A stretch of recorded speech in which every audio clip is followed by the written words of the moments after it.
Hello everybody, Reggie Time here, and before we do the video intro, we are in a 3-bet pot here. This loose aggressive guy opened. We 3-bet our hand on the button. Now he's leading into us. Just going to raise and get it in, I presume, against someone this aggressive. 5 seems a relatively neutral card. He's doing weird shit. I'm all in, I guess.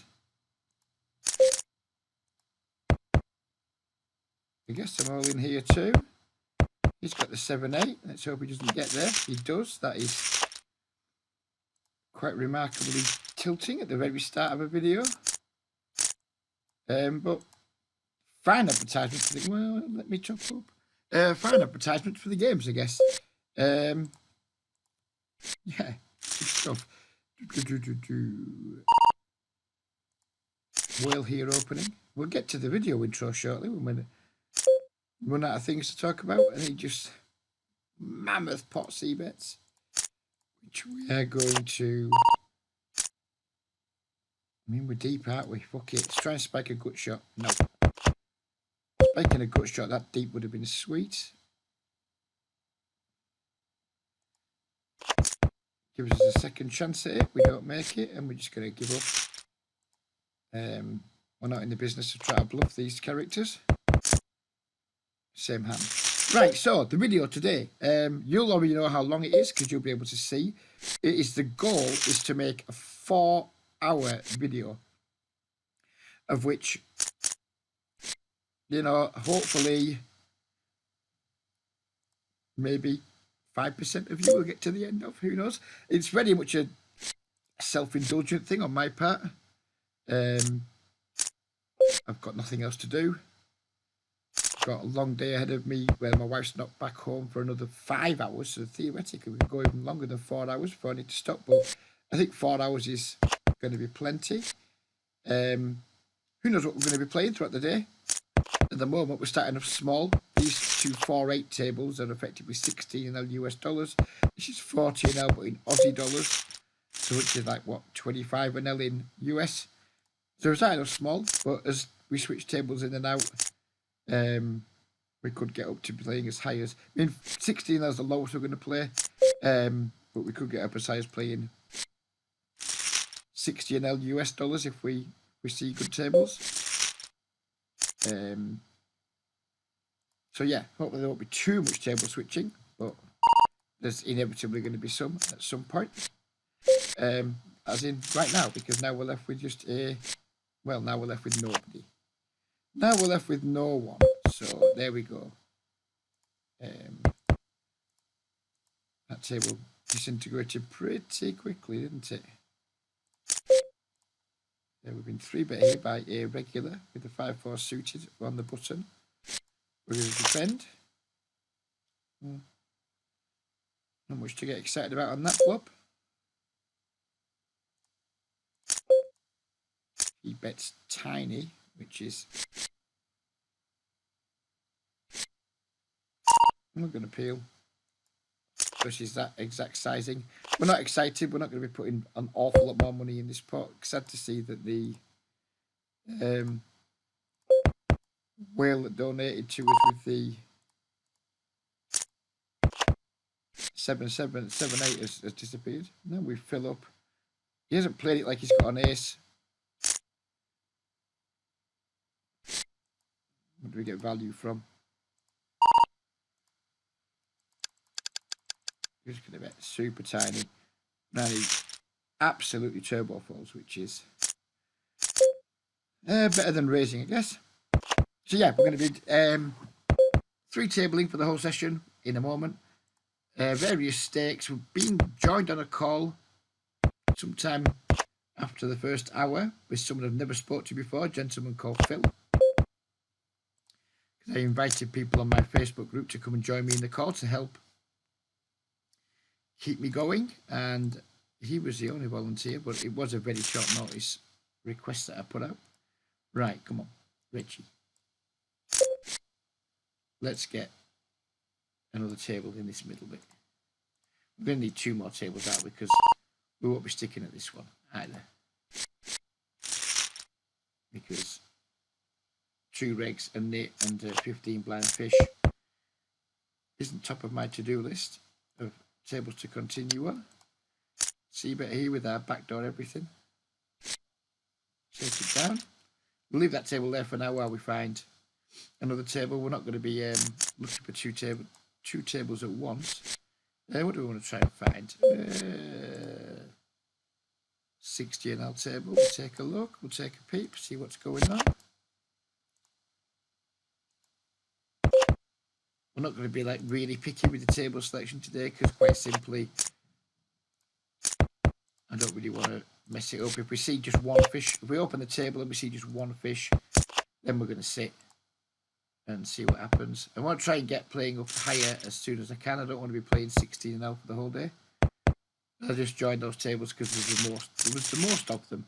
Right, so we have 2 fish here, one of which is short stacked. Well, doesn't matter, we'll play anyway. So there we go, back at a full complement.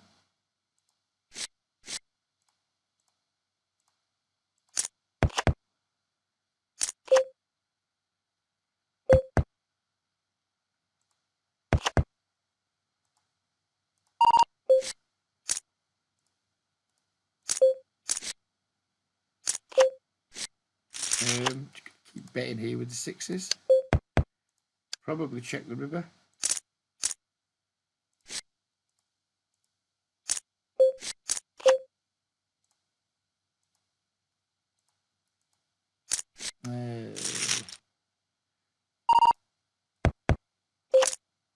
Don't think we're folding if he bets. Just don't think we can get a 3rd street of value. I mean, if he has it's unlikely there's a 9. He could have a 7 with some stuff. He floated the flop with. I think a 9's unlikely. If he's got a 5, then good for him. He had the 8-9. Oh, never mind. Here we get raised here. Blind versus blind. We're going to now check raise his turn.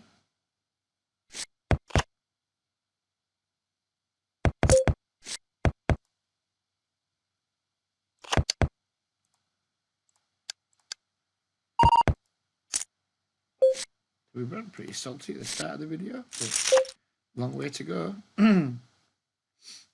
Trivial shove on this river. Shouldn't have a 5 that raises. I mean, ace 5's the only 5 you should really have. Maybe he calls with like ace jack, ace 10. So we take one back. Take one back for the good guys. Can't remember what stats he was here. He was on stats, so he goes pink. Do I want to stay at this table? Do we want to move this one out? We want to move it out, don't we?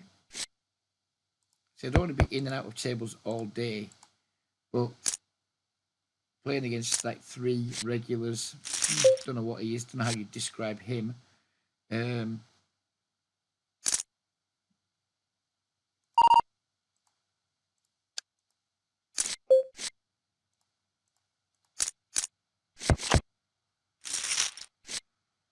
Take that down. Pretty much sure what that, if that was a post or a limp, I didn't notice.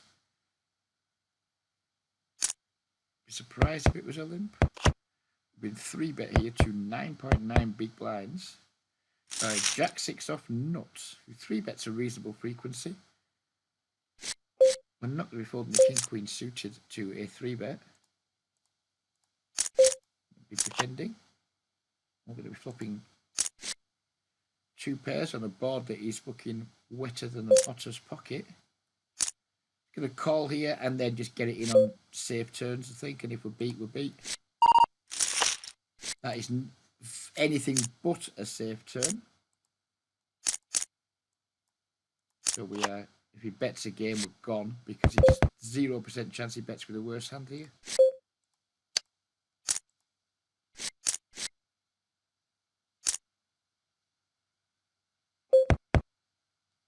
And if he doesn't have a club, you know, we might have the best hand. You know, we're ahead of ace, king, ace, queen, lots of things like that.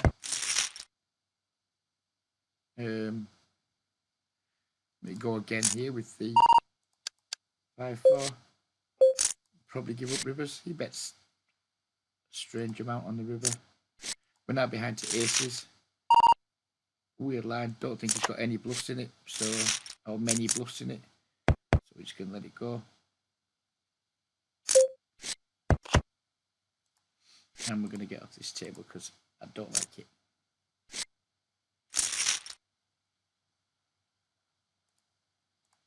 Don't like it. Don't want to be thumping tables around all day. I should have just fucking closed that, not minimised it, you thick cunt. Which one was it? This one, wasn't it? We'll try and get another table ASAP. Higher the better. We've been 3-bet. You're going to meet Mr. 4-bet, of course.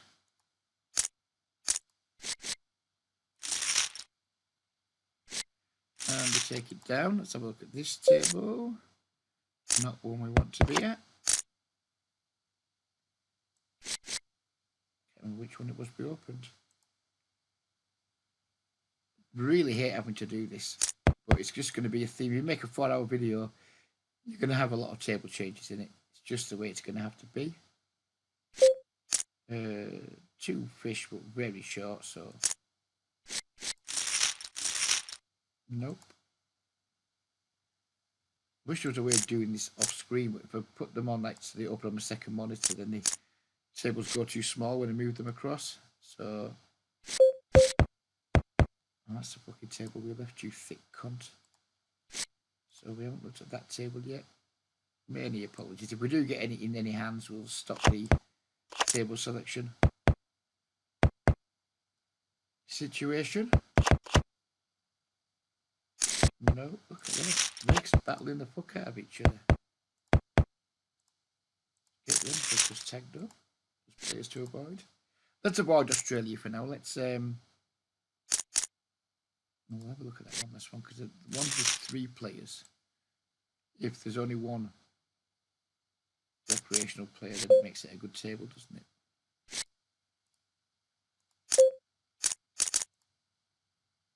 Nope, there are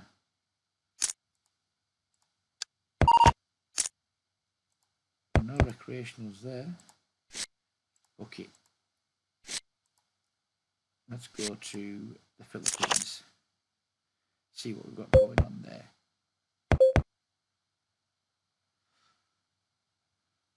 This guy almost never check raises, so we're just going to get out of line with our C-bet here, and we're going to C-bet our overs and gut shot here.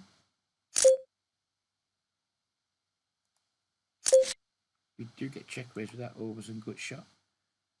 Let's get the stack topped up. Oh, it's look at the wrong fucking. That was playing a different currency there. Right.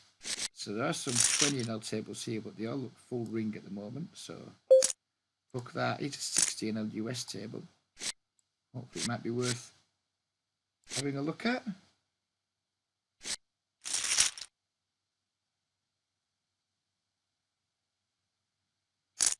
Sadly not.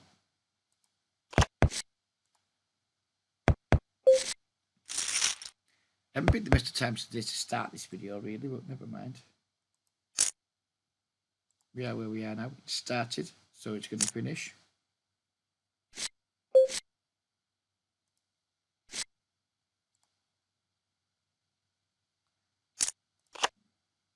Well, 2 short stacked players, but we'll live with that. We'll live with that, and we'll hope seats fill up. This is a 20 NL table. And hopefully we can play for a while, and we don't have to fuck around switching tables. Tell you what else I also need to do. Need to get rid of this 6x thing here and put that down to something more reasonable for ISOing. We need to 3-bet ready small with our aces against a short stack player, or a shorter stacked player.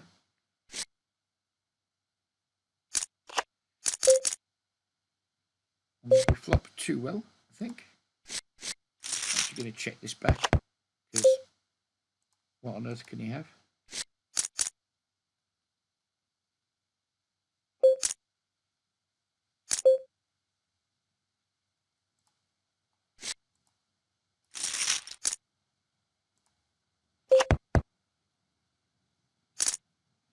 I'm hoping he had like a pair or a draw or something that he just isn't going to fold to the tiny raise with. And then we get a nice easy river shove, but like just over half pot. And he had kings, and we could have just saved an awful lot of time there and got it in an awful lot sooner. But no, we decided to fuck around a bit and get it in over 3 streets.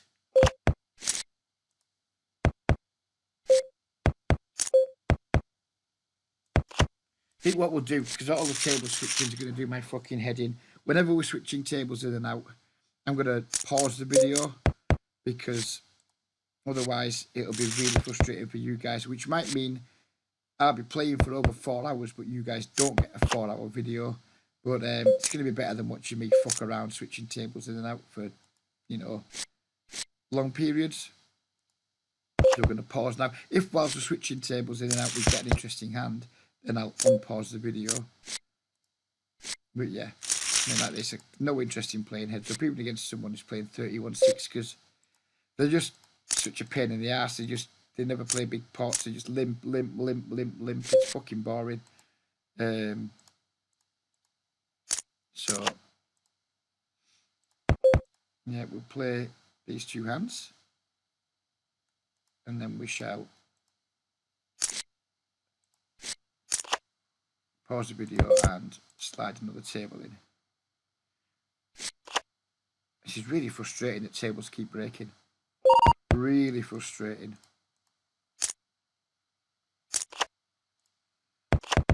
And we're giving up here. This player cut check calls twice, just have a queen an enormous amount of the time. 3-6. Wow, that is a strong double barrel call. That is a regular who did not want to know about folding. Yeah, we're going to be pausing for a moment because we have basically 1 table. So going with the Asian group at the moment because it just seems busier. It's a larger union in general. The Australian group peaks later in the afternoon, so we'll move into Australia later in the day. Is what is it now? 11:30. So it's going to be like what? 9:30 in the PM in Australia. So you'd think that it'd be peak time, but the games just kept breaking and they were frustrating me. So today's just about making a very long video, not about finding the best games and what have you. Do we barrel again here? Absolutely not. Just giving up. I mean, got a player that doesn't do folding. Never mind. Never mind.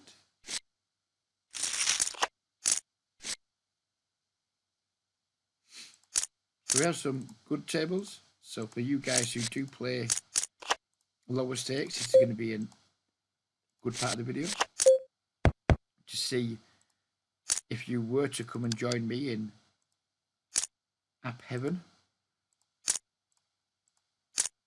See what would be becoming of you. These are 16 nil tables, and as you can see, we have pretty loose players everywhere. Theoretically, this is a check call, but against really weak, tight opponents that don't really want to be bluff catching. I'm going to block this really small here because I do not expect him to raise me without having a king. And we are going to check now and probably fold, I think, against this player type.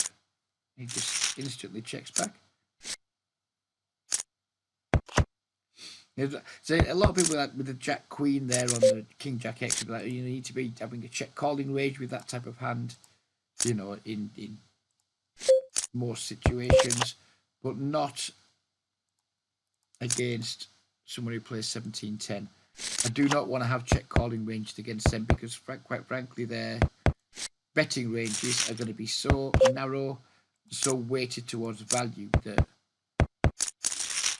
it's just not worth checking that many hands to them. I'd rather just have hands that we can just bet with and then make confident folds should we get raised.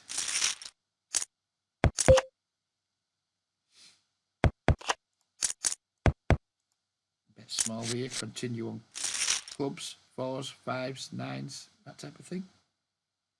Didn't even get a chance to get it out. Someone's throwing a lot of shit around at this table. The Asians do love their throwables. I'll give them that.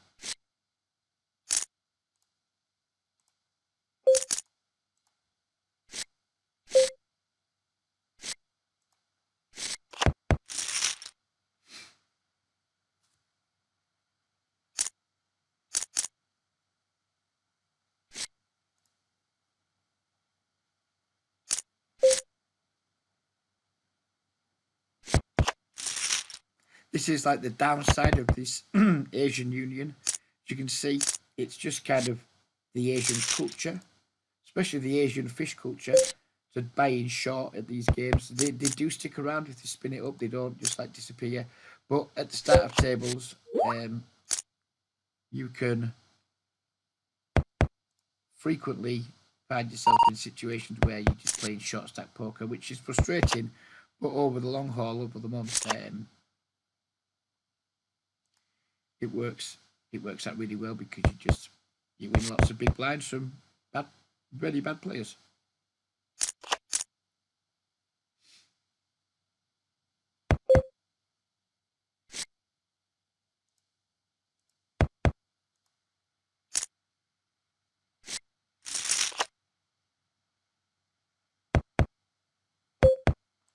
Why this guy's got a red tag when he absolutely should have the yellow tag.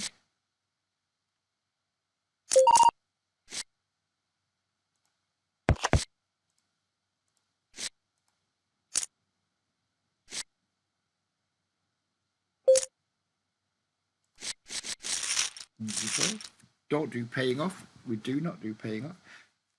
Phil has messaged me asking if we are recording now. We certainly are. Looks like he might be ready early.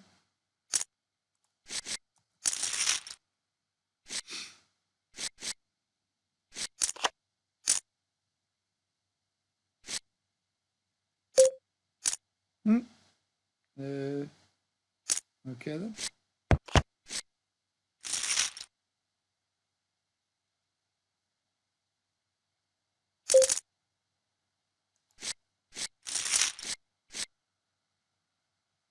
By the way, if I could have beaten the 6 there, I would have snapped that off. Didn't think for a second he had a queen. But, you know, anything better than the 6. If I had pocket 7s there, that would have been a turbo call.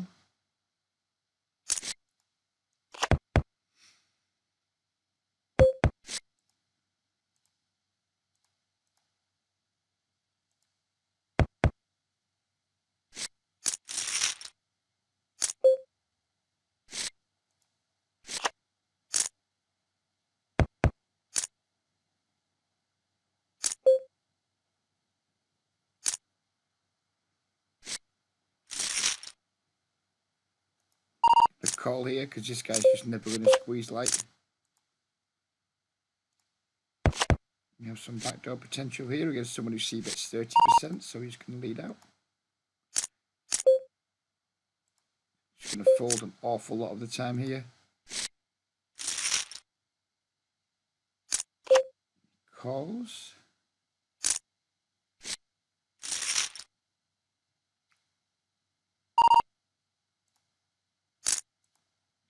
I think on that turn card we're not going to continue. Lots of turn cards we could have continued on, but the offsuit 10 is probably one of the worst ones we could have seen. Now we have a trivially easy fold.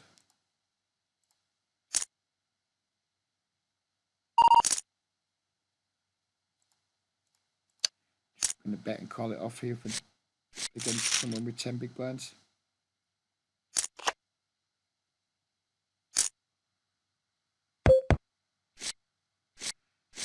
Check back R8 against a regular.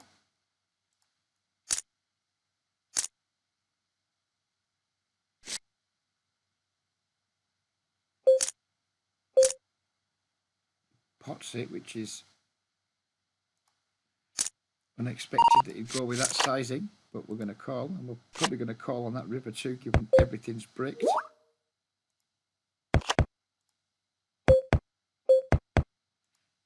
Don't think we need to bet though. I think we have plenty of showdown values. Just hope he doesn't have a 9. And Jack. Good stuff. This guy's c-bet out of position on a very wet board. I've already noticed he doesn't have a high c-bet percentage, so we're going to make it easy for with the Jack 10.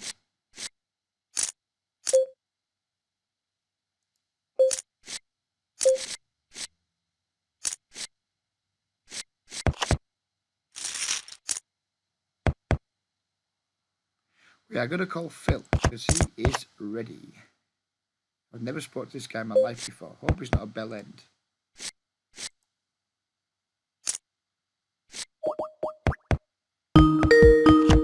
Fuck me, that's loud.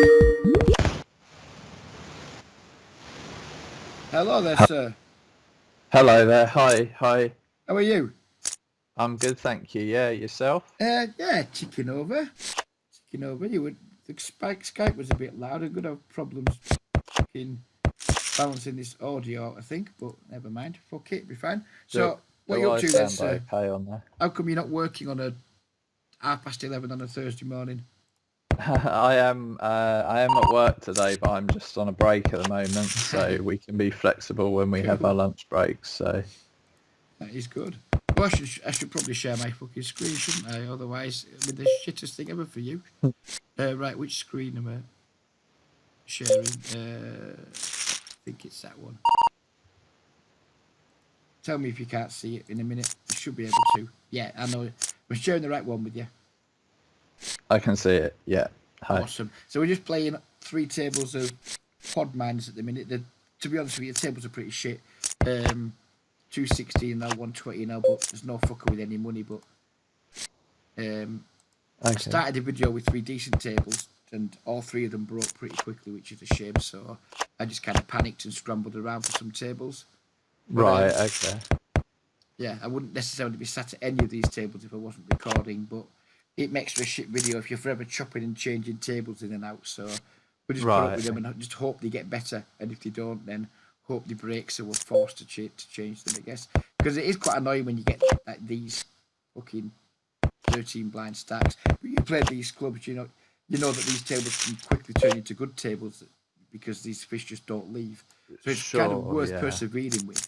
It's just annoying at the start. You either see the ones that just keep topping up and will be good for about 3 or 4, or you'll see the ones come in and out. And, with the shorter stacks, maybe they'll be in and out for 1 stack, or you'll see them there for a few.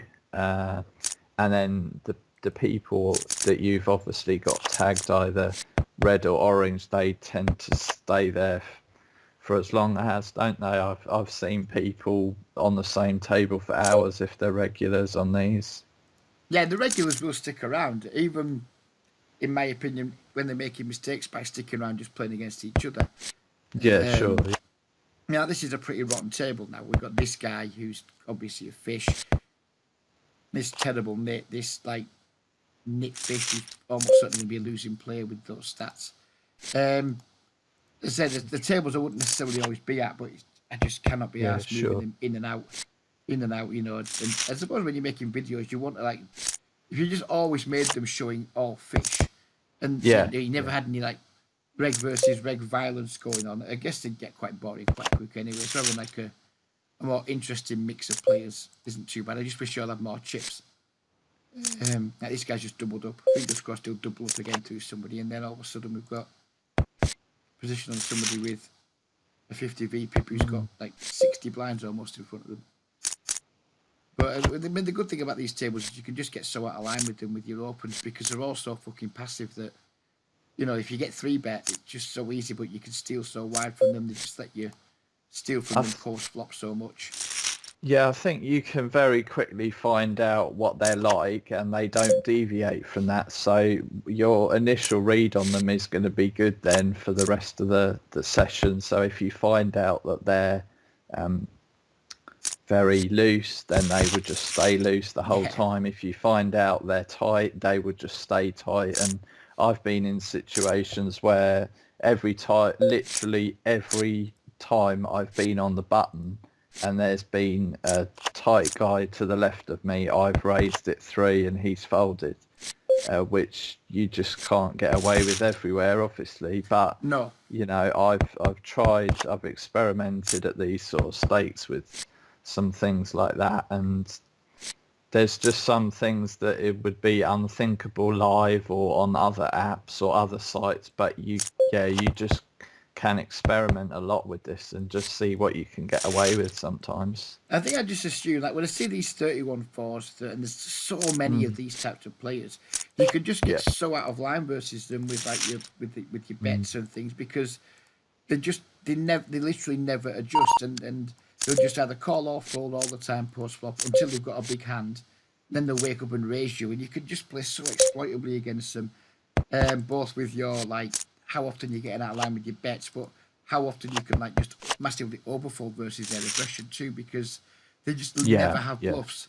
If these 31-4 guys raise you post flop, you just get out of the way with all but the top of your range, because they're just so face up that they are at, minimum 2 pair, usually sets or better.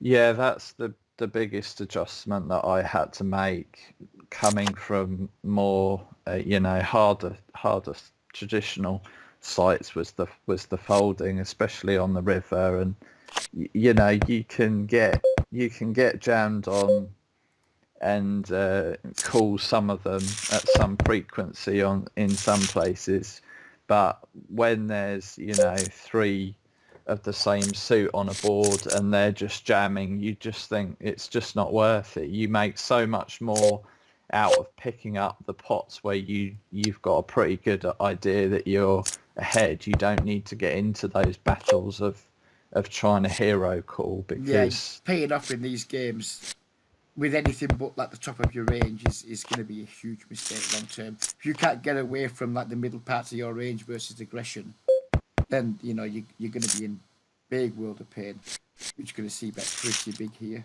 against a big regular on a board where he could still have lots of like 1 pairs that don't want to fold. If he does raise, we're probably just going to go with it. You've got the back door as well, but I mean, I wouldn't like to be check raised there, but I think aces would be just too strong there in a 3-bet pot. I wouldn't live with it, but I'd have gone with it, I think.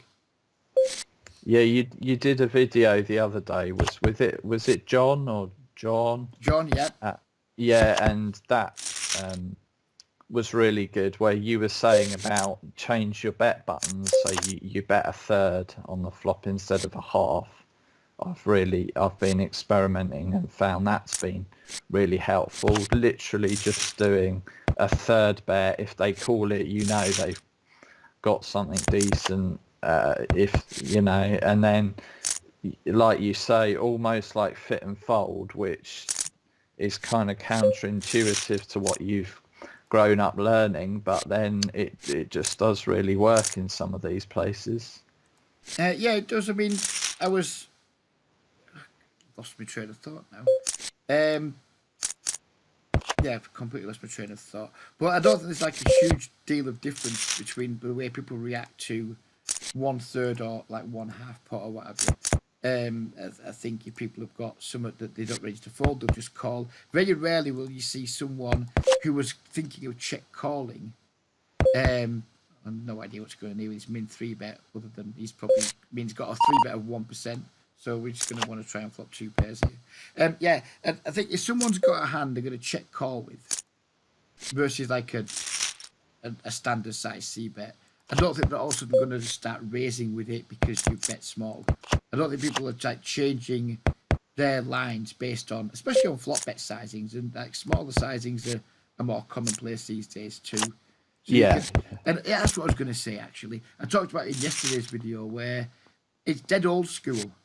But you can do an awful lot of like betting to get your opponent to define their range in these games. You can make bets with hands that theoretically you shouldn't be continuing with, but you gain so much information from them that you can make such good decisions on later streets that it doesn't matter. I was thinking about how to word this last night because I knew we wanted to talk about it, but it's so easy for people to like flame you for it because a lot of it is like the old school is betting to find out where it's at. It's betting to find out where you're at and then what you do with that information. If you bet, yeah. then you find out, oh fuck, I'm behind, but I still think my opponent's weak. Then you can still make really good decisions that make you money on future streets, and you can just get away with that in these clubs way more because there's way more just bad Sure. players around. You know, it's not 25 and El Zoom where there's people just playing pretty well, playing pretty solver approved sort of strategies.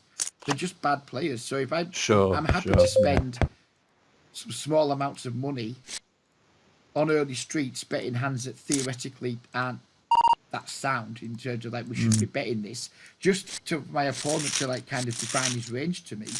So then on later streets I can decide to either bluff aggressively or just give up with stuff that maybe you would double barrel against other people. And more importantly, you know, like when you've got strong hands, right, well, this guy's probably not going to be folding now, so you Yeah. do this a few times, and I can make larger value bets. So I'm happy to spend some money making, theoretically bad bets on early streets because I'm very confident that I'm more than making up for that on later streets with the information that I gain from them allows me to make such really good decisions on turns and Definitely, rivers. yeah. I'm making like a 2.5, 3 blind bet on a flop that's maybe losing money, but you know if I'm then starting to play rivers really well, and I've lost my train of thought with this one. Because of that, I'm just going to more than make up the difference of what I'm losing. And lots of people won't like that. They'll be like, "Well, you shouldn't be doing it," but it just works. It works really well. I'll buy the information early on in the hand with some small bets, and then hopefully I'll use that information later on in the hand to make really good decisions when the pot's at its biggest. Okay, nines, yeah. So you got. I'm not loving calling 4-bet shoves No, 36 nines, but I was obviously ace gonna king's ask way you. too high. Yeah, I was going to ask you about how you feel about 4-betting against some of these because what I've found myself doing is when I've been getting 3-bet, I've been flatting it and taking it post-flop because I find that that's where there's a potential for people to slip up, whereas I've been finding if I've been 4-betting in these, they've they're often 5-bet jamming, and Yeah, 4-bet folding is not a thing in these games from anyone but like the decent regulars. It just isn't a thing. If you get a 31-10 4-betting you, then you know they're going to go for all of their chips. So because they're just going to be right at the top of the range, so you can make some remarkably tight folds or exactly some good jams. You know, if you've got like aces and kings and one of these guys 4-bets you, then they're never folding to a 5-bet, so you can just rip your stack. Oh, sure, yeah. You know, you just know you're getting called because 4-bet folding, it's not a thing anywhere really very much, but it's something that regs do sometimes and fish never do. You know, how often do fish 4-bet fold? Almost never, I would say. Whereas good regs will have 4-bet folding ranges. You know, bad regs and fish just don't. They just have 4-bet calling ranges, and that's it. Because the 4-betting ranges just hands that they've mentally committed with already, whether that's going to be like 2 jacks, ace queen, ace king. Once they decide I'm not having it and putting the 4-bet in, and the fold just doesn't follow. Right, we're going to have to pause the recording a minute while we get rid of this table because hang on, heads up against someone with 16 blinds isn't anything anybody wants to watch. Anyway, so pause the video a minute. So we've now got a 20 and we've got two 20 tables now and a 16. We've got the whale that we joined. There was a whale here just 2 minutes ago, wasn't there, Phil? Because we got position on him, and now he's gone. A different one's come. It's all good though, because we have this guy 34-12 who's got a fat stack. I mean, I don't care what the table's like as long as they're not just all this guy. You know, people like him. No, there's no point, you know, is there? I've no issue playing bad regulars. I just can't be asked playing ones that play relatively good. Like this guy here is doing quite a lot of 3-betting. Yeah, ace 5. No, I was tempted. I was tempted to do something rash, but there's just no reason to. Even if we think he's 3-betting a decent amount, his 3-bet's only 8%. It's not like he's way out of line. Just get so used to seeing these 3 and. Here we go, all in. What have you got? Okay, flush draw. And the pair held, which is nice. We wanted the pair to hold because he's the weakest player. Oh no, he's not. Why is he not pink? We're going to attack the straddle here with a small raise. Not expecting to fold immediately. You never know. One other thing I was going to say is that these are great clubs for people to get involved if they're just literally starting and they've maybe not got that much of a bankroll and they want to try the nano stakes, because I've played a lot on the nano stakes tables, the 1 and 2 blinds, and it's just a perfect learning opportunity for people really to get involved, enjoy it, but also learn as well. Yeah, I've said this before, but this club in particular, this Asian club, we've gone for a very spewy overbet here on the King, by the way. Could be mega spew, but we've done it. I think the King's such a good card for us to try and bluff on, and we do get some equity at least. I've said you can play higher stakes than you play in your other games on these because there are so many shorter stacks. So you're not going to have the same swings, because if you're say a 5-0 Zoom player, you would fucking crush 20-L on this site for sure. You'd just crush it without any question. Well, you might want to take that 4 4x jump in the level of game you're playing. But if you're a 5-0 player and lots and lots of the fish are only in for $5 to $10, then it's not such a big jump. So you get to experience playing higher. You get more rate back because you're playing higher. But you don't see extreme swings because you're not going to have that many 100 big blind pots still. And then you can I think it's a nice way to move up in stakes against lots of short stack loose passive players, because it gets you experience at the stakes more. You get a bit more used to the swings without them being fucking mega violent. This flop is horrendous. I'm actually going to check back against the regular because it's just such a good flop for him. And he's a check back that instantly, hasn't he? There's no delay. It's almost looked like he had the auto check button on there. I mean, we have to call because we've our hand significantly indirect, but I hated that flop the minute I saw it. And yeah, we would have lost a much bigger pot had we bet, because he wouldn't have folded, and then one of them things. And very rare, as you said, I've c-bet really wide ranges today, but those boards against a regular, they're just going to play pretty damn well on those boards against us. And in a 3-bet pot, the 8, 9, 10 two-tone is just way better for them than it is for us overall, because we just don't have. I mean, maybe I should be 3-betting more pairs so we can have sets. But he has all the sets there, we probably don't. He has all the straights there, we probably don't. He has all the 2 pairs there, we probably don't. So it's just that was just such a dreadful board. I'd have been happy to maybe even just fold the river, because it's just so unlikely that he's going to have a worse value hand there. But I wouldn't have folded the river, but I get your point. Yeah, I think if it's so connected like that, this is the sort of player, when they do bet, that they're not doing that with a pair of 4s or something. So, you do sort of start to pick up on that intuition. Another thing as well is how many people reveal their cards after the fact, after they've put chips in. So if you're observant, you can see, as you're betting, you can see, oh, they called my raise with 3-7 offsuit there, because they reveal it at the end, whereas you rarely get that on other places. Yeah, of course, yeah. Good try and flop a set here.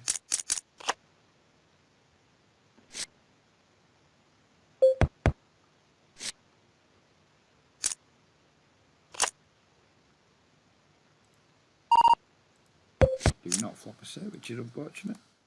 Again, this isn't that good of a bet into 2 people, but again, there's so many good turn cards. We've got 2 overs, we've got a lot of Yeah. like straight potential. The jack's actually kind of rather have not hit the jack there because now it makes it a lot more awkward than it would have if we'd rather hit like a queen or maybe even like an ace or something so we could carry on bluffing rather than now we've got the jack and like now what do? I mean, we lose to straights. Our range is 9. pretty capped against someone who looks. I mean, this is what I'm not sure about because like theoretically he looks good with his numbers, but then he's Yeah. not topping his stack up, so he's probably fucking shit. But yeah, we can't call down 2 streets here, so we're just gonna let it go.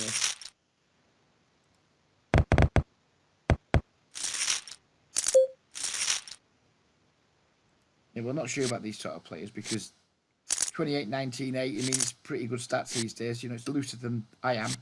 But I know a lot of good players play them sort of numbers. And I just look at them and think, well, you should be good at poker. But then I see that he's not even playing a 100 big blind stack. And I'm like, well, you're probably not good at poker because if you were really good, you wouldn't be playing less than 100 bigs.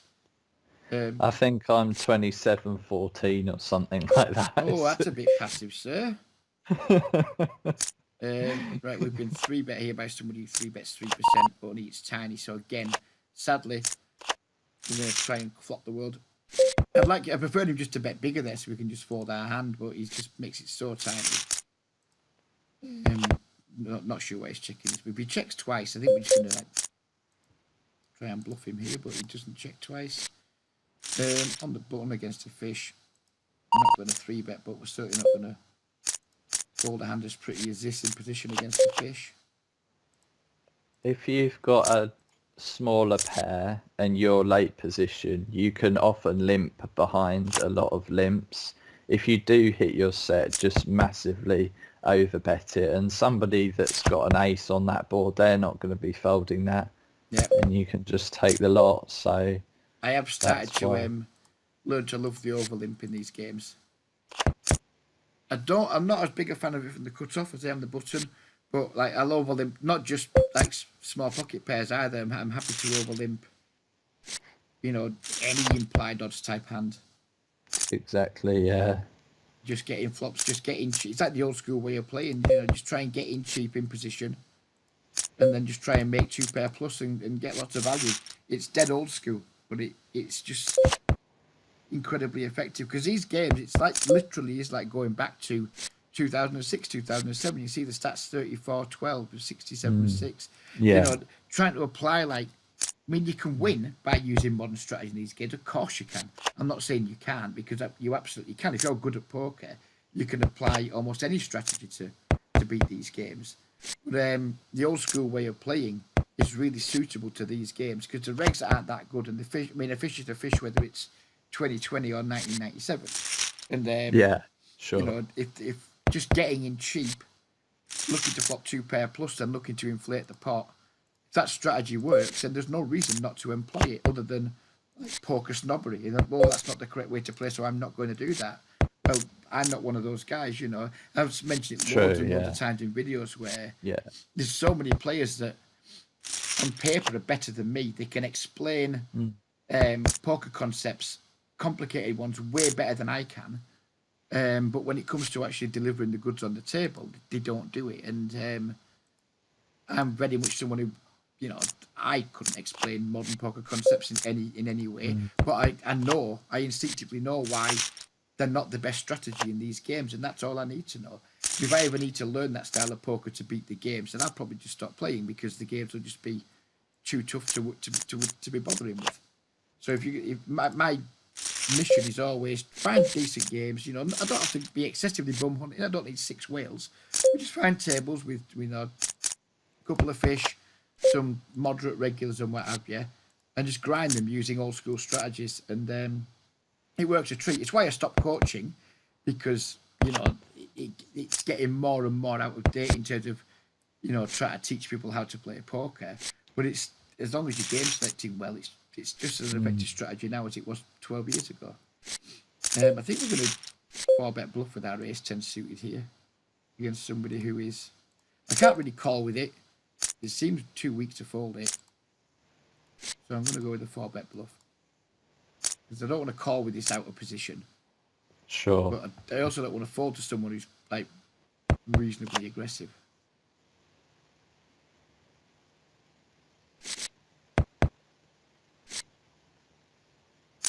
get away with it, which is nice. I think going back to what you were saying earlier, it's all about the game that you're in, isn't it? There's people that I know that can play 100 an hour, 500 an hour, but if you sat them in front of this, they would still adjust and just play it Yeah, of course they would. how you're playing it. Because that's what good players do. They adjust to the games they're in. Exactly, yeah. You know, they don't just do whatever it is they do.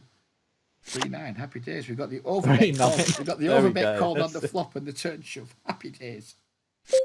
That was nice. That's what makes it enjoyable as well as profitable, though, isn't it? That sort of event. Yeah. And it's, you know what else it is? It's fucking good advertising. That's what it is. Well, yeah, going back to your point, is like I said, there's lots and lots of like players in group side, not just like the Facebook group. I mean Discord groups. I mean, you know, I visit forums and things, and there's a lot of like players who like know a lot about like modern theory, but don't know a lot about how to win at poker.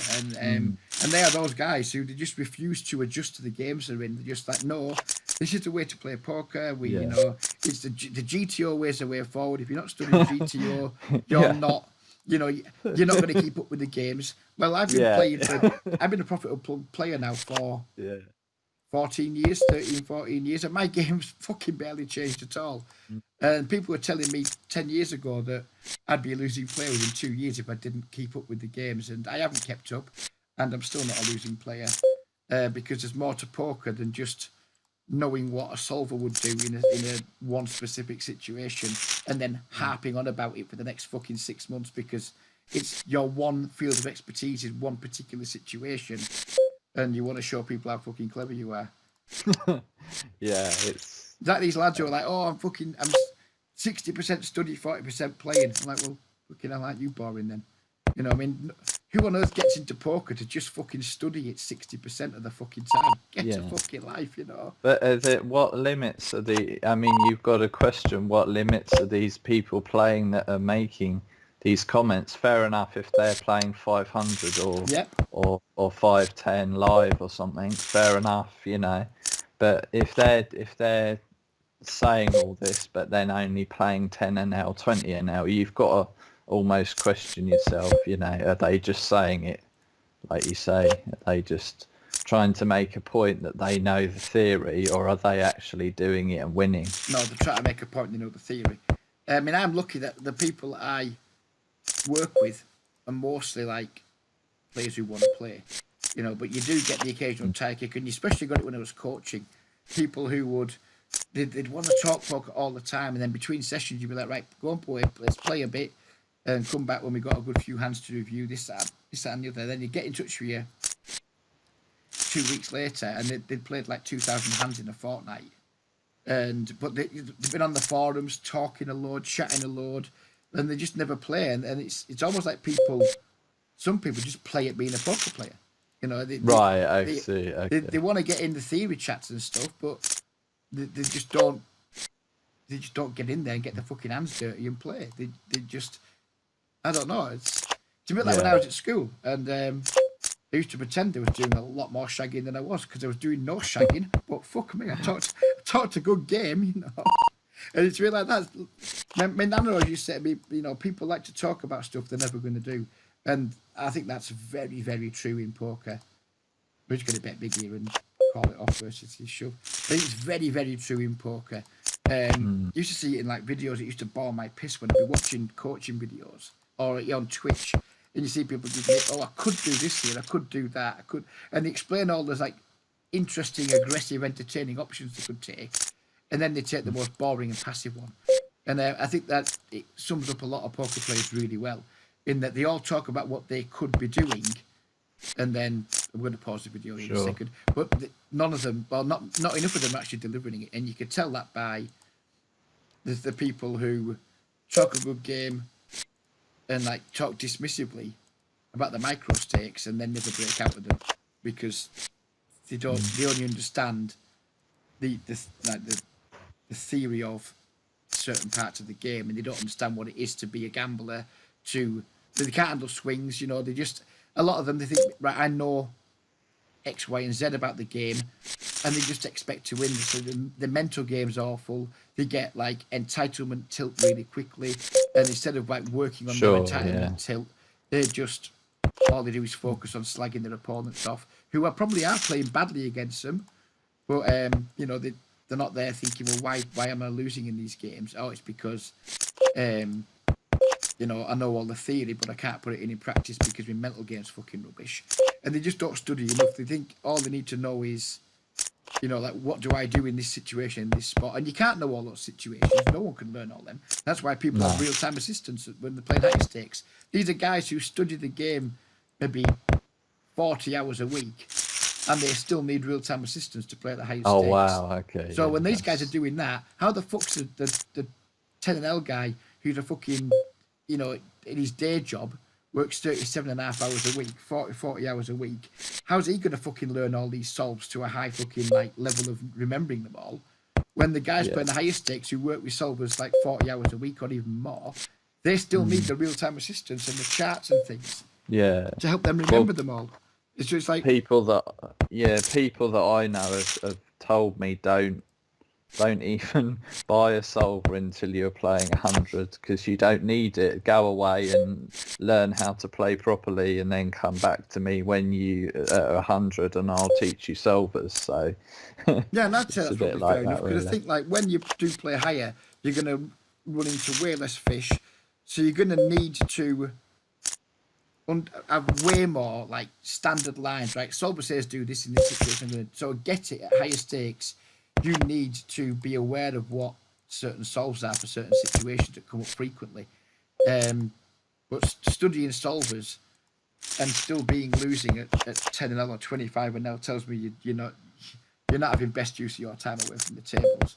You should be focusing more on the basics, which is like your game selection, True. your mental game, and all of those things. You know, if you're wasting your time fucking around with solvers at 10 and never improving past 10, then, you know, you need to seriously reevaluate what you're doing away from the tables, in my opinion.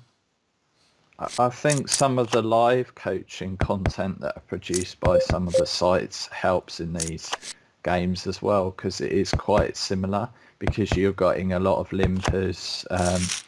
You know, I've seen streams where the guys have been talking about live hands, and then people have been going, oh, you should never fold that river, and the presenter is imploring them, look, I'm telling you, this guy is never bluffing here.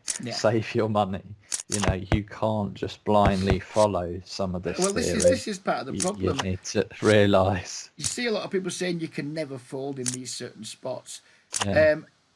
And that's just completely dismissing, like, any reads you have, any stats you have. If people are saying you can't fold here because you just can't fold, but you're up against, like, a loose passive guy who's got, like, a river aggression frequency of fucking 5%, something as ridiculous as that, and people still saying you can't fold, it's wrong. You know, you can't just dismiss, like, reads you picked up at the table, live, you can't dismiss, like, live tells or, like, previous experience.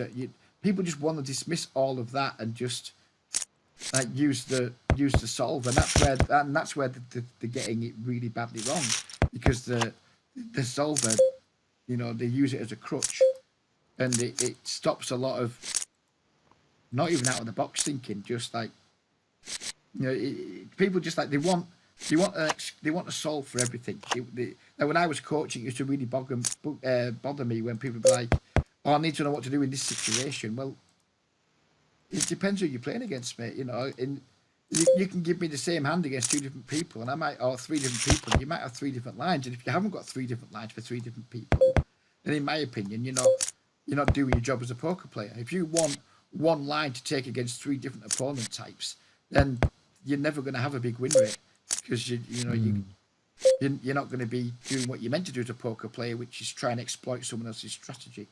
All you're going to do is have a strategy that makes you unexploitable, which probably makes you a small winner against bad players who make mistakes.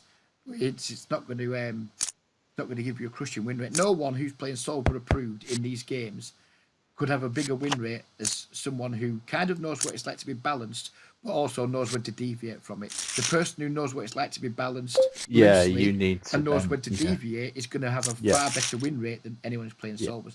They say which going to fold here. This guy's gone for the check tiny raise, Yeah, top pair, 9, no yeah. kicker. Not interested. We're just going to be out because, I mean, occasionally they might be bluffing. I mean, I'm not saying this guy's always got the best hands. Sure, yeah. But do I want to put another like 30 odd blinds in there? Well, no, I don't. So I'm just going to get out now because I know the guy, once he does the check tiny raise, he's trying to get the rest of the money in at some point. And top pair 8 kicker, top pair 8 kicker doesn't want to get the rest of the money in very often. I mean, that guy needs to have like an 80V pip for me to want to stack off there, I think.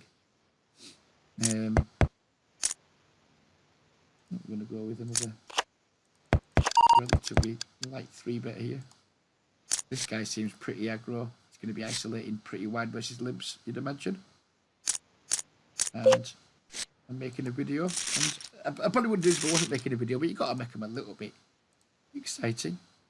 This is a board that theoretically shouldn't favour me, isn't it? I mean, he doesn't have any. We have all the overpairs, I guess. Against someone aggressive, I'm just going to check here, I think, and not fold. Just try and let him attack my weak range or my capped range. Now I think I've kind of fucked it with that 10 coming. That's not a good card, is it? It makes me very easy to bluff. That's what it fucking does. I think it started with a bad 3-bet pre, and then I've been duly punished with this terrible, terrible board coming out. Probably win. It's probably got He ace, checks back, we might queen. We've got to hope for a bit of ace queen here, haven't we? When we did win. He just let me trot into the end zone there, which I thought was very civil of him. And I've lost the plot in this time because I was too busy concentrating on this one. I'm just going to try and get to showdown because I don't remember what happened in this hand at all. Which is a leak of mine for sure, where I can be in one hand and just totally forget what's happening at another table. No, we could have got more value there, but never mind. We could have got more value, but he min-bet 3 streets with the pocket 9, so fair to him for going for something value, I guess. And another good thing about these clubs, for anyone that's considering them, is that you do see an awful lot of new players coming through all the time. Whereas before on some of the other sites, I was seeing the same people day in, day out. Whereas these, you see people come in, and because you can click on them and see how many hands they've had across all clubs, you know that they're new people coming in. So it's really, it gives you some different people to play against, some people that, are going to learn a lot out of being beat by you, how not to do it. So, it's nice to see that constant new stream of new people coming in, as opposed to just, always having to play against the same people all the time. Yeah, and what it also shows is that this guy checked me and raised a flop, then just given up. I suspect he's going to have either airball or a weak queen quite a lot. Ace 4. Maybe we should have called that small raise earlier with the top pair. We won't be making... But this is like what we talked about earlier. It's a classic adjustment. Now, when this guy puts a small raise in, we don't fall top pair to him anymore ever again. We're just like, right, fine, this guy's a lunatic. And I would start going higher strength. now. Sorry, mate? Sorry. I would start going higher now on your raises pre, knowing that you're likely to get action from him, but... Yeah, true. I could do that. I think the only reason I do like quite small raises in here is because there's so many short stacks around. I prefer to try and keep like a larger SPR post flop when I can, because I think my edge post flop, the bigger the SPR, the bigger my edge is over my opponent. So I understand what you're saying in terms of like it's quite annoying because I think we maybe let him get there with an ace here. Probably should have bet the turn there, but I was midstream ramble at you. Yeah, should have bet the turn. Yeah, I think like overall, I find that because I've gone through different phases in these clubs of like with my bet sizing. Sometimes I've gone like you said with the larger ones, and just thinking, well, these players are bad. Let's just make some pretty large bet sizes and exploit them. But I think that the larger you use your sizings, the larger sizes you use, the more it hamstrings you post flop in terms of being able to outplay your opponents, because you end up down at an SPR of 2 or 3, and people just you just don't. I found people were like calling slightly tighter ranges pre-flop, leaving the shorter SPRs post flop, but because the ranges were slightly stronger, I wasn't getting as many folds. Whereas doing it this way, I think people defend wider ranges pre-flop versus the smaller bets, and subsequently you can get more folds post-flop from them. So that's kind of that. Who knows? In a few weeks' time, if I have a bit of a downswing or a break-even stretch, I can change again and go back to using the large sizings for a bit. But at the moment, I've got a bit of a hard on for the use of small sizes and just try and be more aggressive post flop. Whereas when you use bigger sizes pre flop, I think you just have to be more passive post flop because the SPRs are smaller and you just need to be a bit more fit or fold yourself as well. Because like we're talking earlier about using smaller sizes to gather information you can use to your advantage on later streets. If you're using like bigger pre-flop raise sizes and bigger C bets, then that information's costing you a lot more, and you can't make as much on the later streets because there's less money in the pot on the later streets. Well, there's more money in the pots, but your opponents are going to make less big mistakes because if they've got top pair in SPR of 1, they're probably not making a huge mistake by calling. But if they've got top pair and there's an SPR of 10 post flop and you get to put all the money in, then they're going to make bigger mistakes. So I just feel sure playing a more like small sizing, try and being more loose aggressive is a better way to have a bigger win rate long term. But it's definitely more challenging on your mental game because when you have the sessions where nothing much good happens to you and you keep running into the top of Fisher's ranges, it can get incredibly frustrating, and it can absolutely make you decide to want to change your pre-flop strategy. But to go back, before I forget, to go back on something you touched on where you said you're seeing lots and lots of like new players in these games. I see them every day. I'm forever like new regulars, new fish, new everything, tagging new players. And I think what else it demonstrates is like this, the economy or the ecology, however you want to word it, in these clubs is better than a lot of the mainstream sites because you can see the fresh money coming in every day. You go, got to tag more new players. Where when I was playing on Sky, if you play on Sky consistently for say a month, you're going to have most of the regulars in your games tagged. So unless the fish are regularly reloading, then the games are going to dry up at some point, and then maybe they'll kick on again and dry up and kick on. Whereas these games tend not to dry up, and they're just regularly players just like I don't know. I'm not sure what the Asian economy is like, but and at higher stakes, I think it's less. I think higher stakes you tend to see more of the same players than just the occasional fish popping in. But at these lower stakes, up to say 40 NL in the Aussie site, up to say 40 NL in this club, there's fresh money coming in on a daily basis for sure, and it has to be really good for the economy.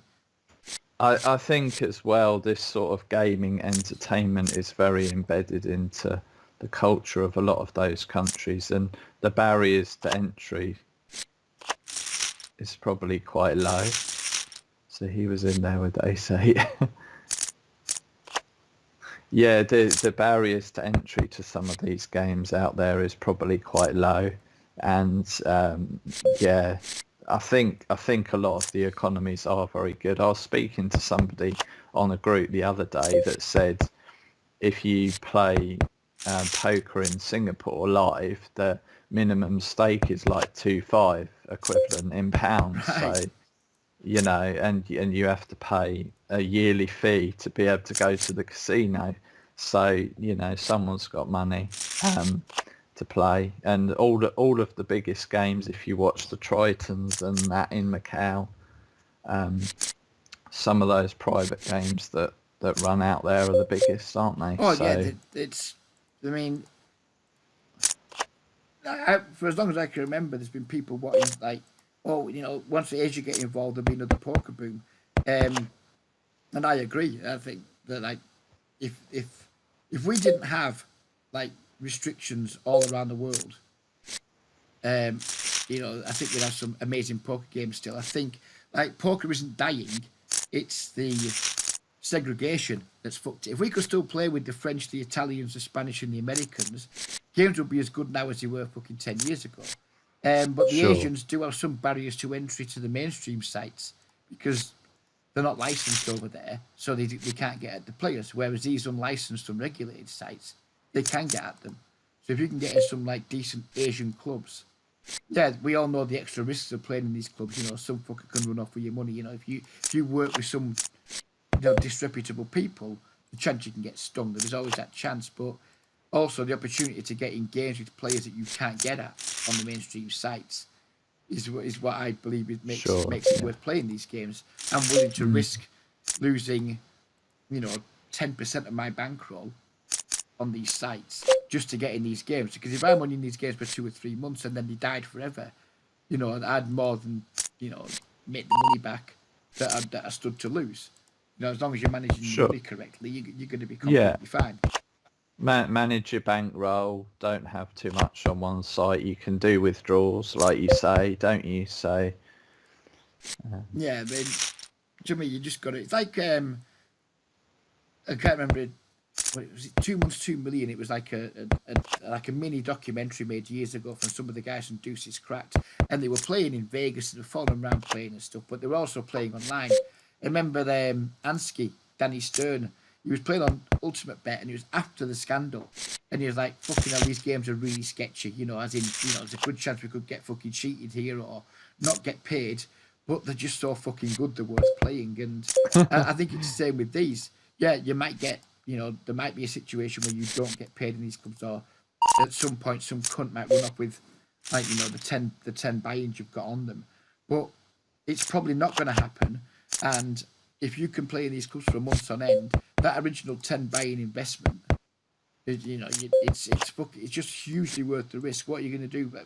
Potentially run scared of having like 10 to 15 buy-ins on a club like this, where you can maybe make 30, 40 buy-ins a month if you grind hard, and just stick at stars and have your fucking 2 big blind 100 win rate instead, and never have a chance of moving up and playing higher and making yourself some money.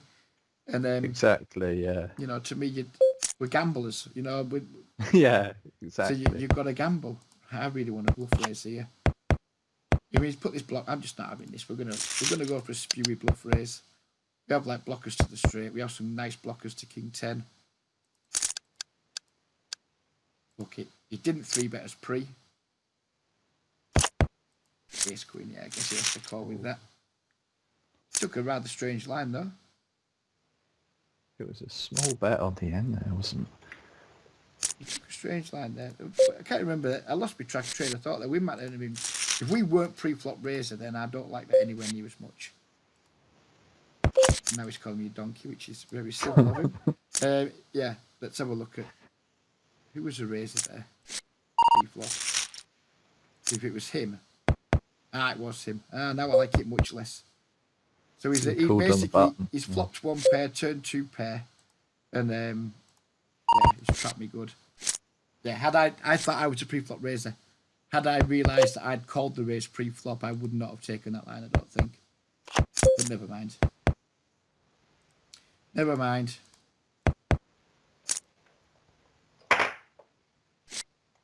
Nice of him to win a big pot from me, call me a donkey, then just fuck off and hit and run. That's not remotely annoying. He's got Rommel 05 now there. Yeah, I've noticed they've changed, but he's a very similar player in terms of the stats. Would have continued on a lot of turn cards here, but not the jack. I think like a queen, an 8, 10, ace, king or queen. Basically, there's a lot of cards I would have continued on. Jack isn't one of them, but we are going to call this with a few bets.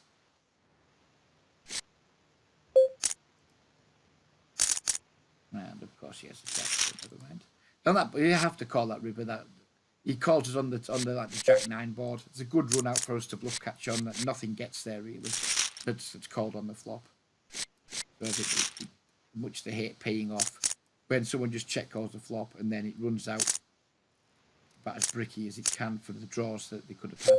I think we need to call. And he could, using that size, he could also just be like betting a 9 as well. You'll have seen it enough times in these clubs where people will bet the river and you think they think they're pretty polar, so you'll just call with your bluff catcher and they're actually like thin value betting a worse hand and stuff.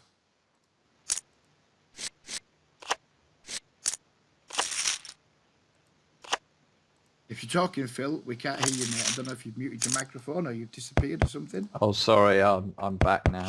No, no Sorry. worries, buddy. I just want to see if we had some technical issues there or not with the, because you've been very chatty throughout, which has been good for me. But then all of a sudden I was like, shit, as the call ended and I've not noticed or something. So what time do you have to get back to work then, sir?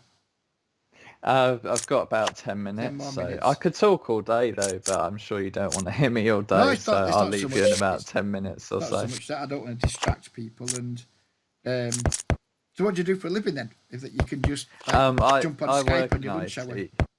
Sorry? What do you do for a living where you can just jump on Oh. Skype at lunchtime and no one gives a fuck? Yeah, I work at IT, so we're all working from home at the moment. So Right, I see. got that I opportunity, see. yeah. So just So as a home worker now, do you prefer working from home or would you prefer to be going into a workplace? it is nice working from home. Definitely, you don't have the travel, the parking, petrol costs, all of these sort of things. But obviously, I miss the contact with the people that I'm used to seeing. But you kind of get used to it. So if I you had the think choice of work from home or going to work, because I think like I'd probably choose work from home because for someone who makes videos and appears to be relatively friendly, I'm a pretty antisocial cunt, me. And I can't be asked with people if I don't like someone or I don't like their opinions or whatever. I struggle to hide that. So yeah, I like being in the company of people I like, and I can't be asked with people who I don't like, and I'm not good at being diplomatic. So I think I'd probably prefer to work from home. I've only had like an office-based job once.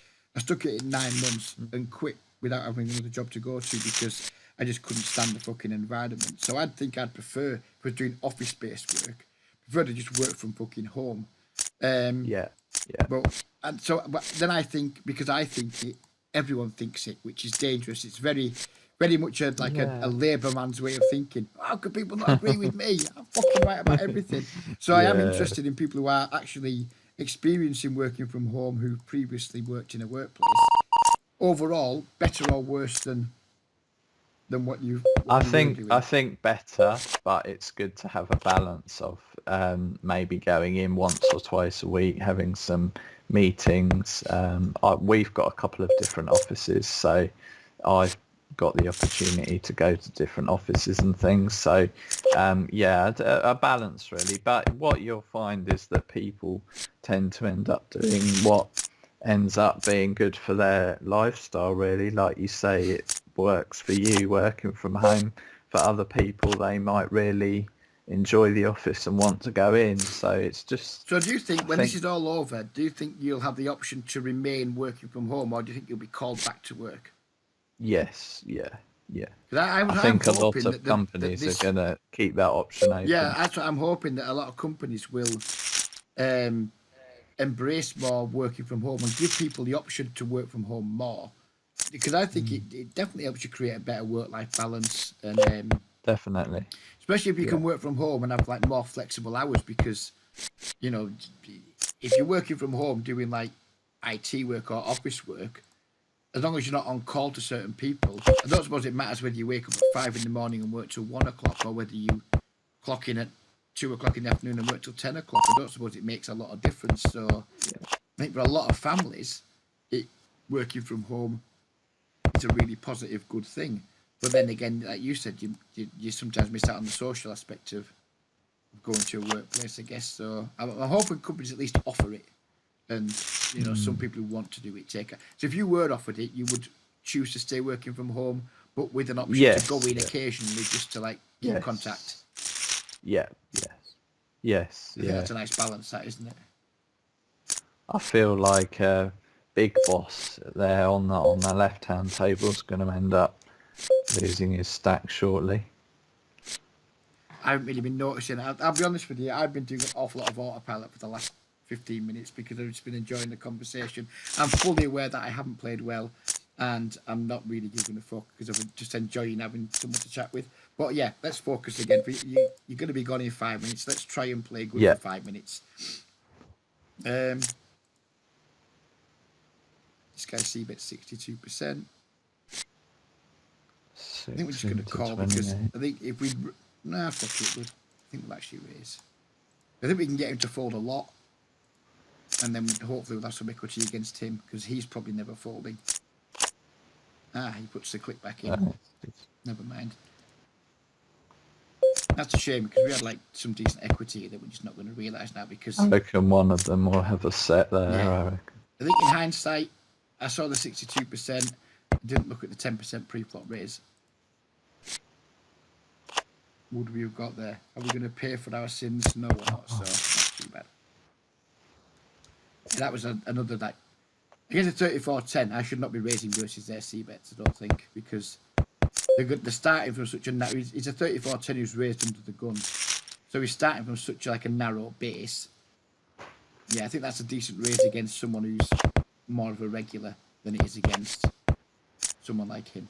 So that was I'm going to chalk that one down as a mistake. But again, not going to lose sleep over it because I'm fully aware I haven't played well for the last hour and whatever. I've got 3 more hours to put it right. That's a good thing. No one's going to see me playing good at the end of hour 4 because every cunt will have fallen asleep, but I'll enjoy it.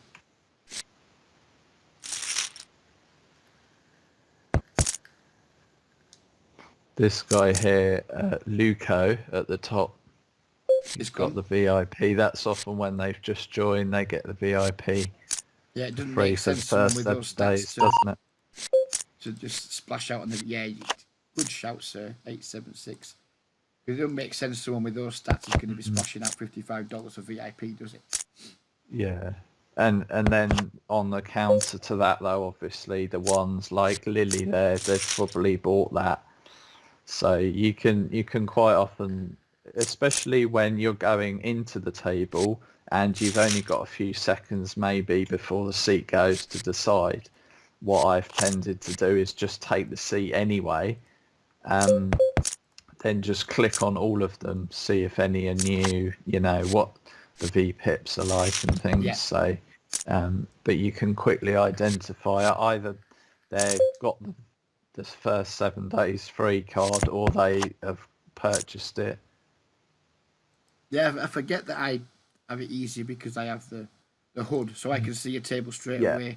Forgot the inconvenience of taking a seat and then having to decide whether to stick at it or not. I'd rather the HUDs didn't exist, to be honest. I'd rather they weren't a thing, but they do. And the people I work with give it free because I make content for them, so I'm not going to turn it down, but I sure as shit wouldn't pay for it. If I was just, a player on this site, there's no way I'd pay $55 a month for it because it isn't worth that. Would you get 8 stats and an overlay? $55 a month? No, thank you. I think you can just buy the middle card. I think you can just buy the black card and get what you've got, but then the platinum gives you more data. So, so the black card gives you the overlay. They do 3 levels though. Does the middle one give you the overlay? If you look at what the black card gives you, it does say rival data display. I might buy it just 1 month just to try it, but as you've joined me and helped me with this video, I think I might just buy it for you, sir. Oh, thank you. Send me a message later with your screen name because I can't remember what yours is, and I'll get that sorted for you. Oh, it seems like they've just... Okay. That's lovely.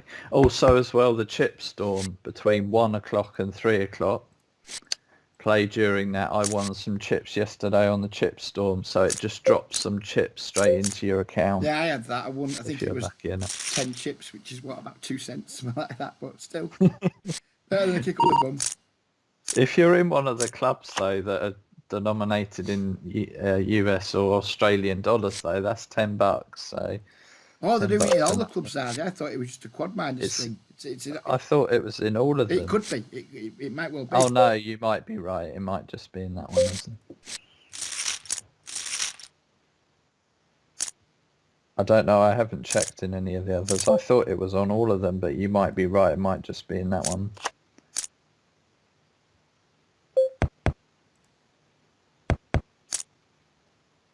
Yeah, so there's 3 levels of VIP. There's the first one, black, and then platinum. Yeah.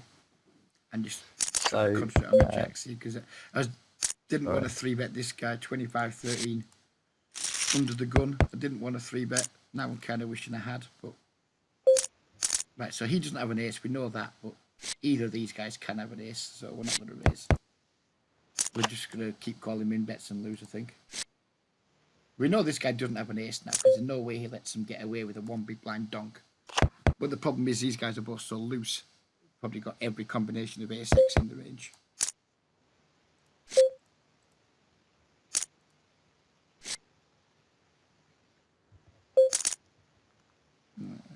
Check min race there. Nice answer.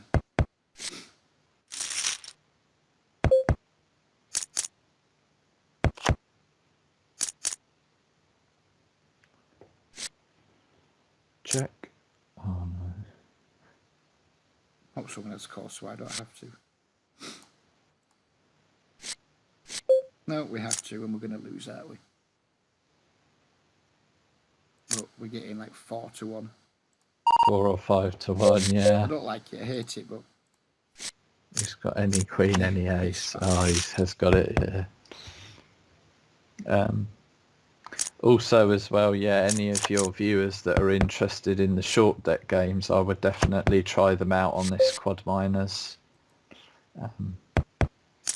Yeah, I'd like myself to try and record a few videos of short deck to teach people about it, because I think it's got a lot of value at the moment.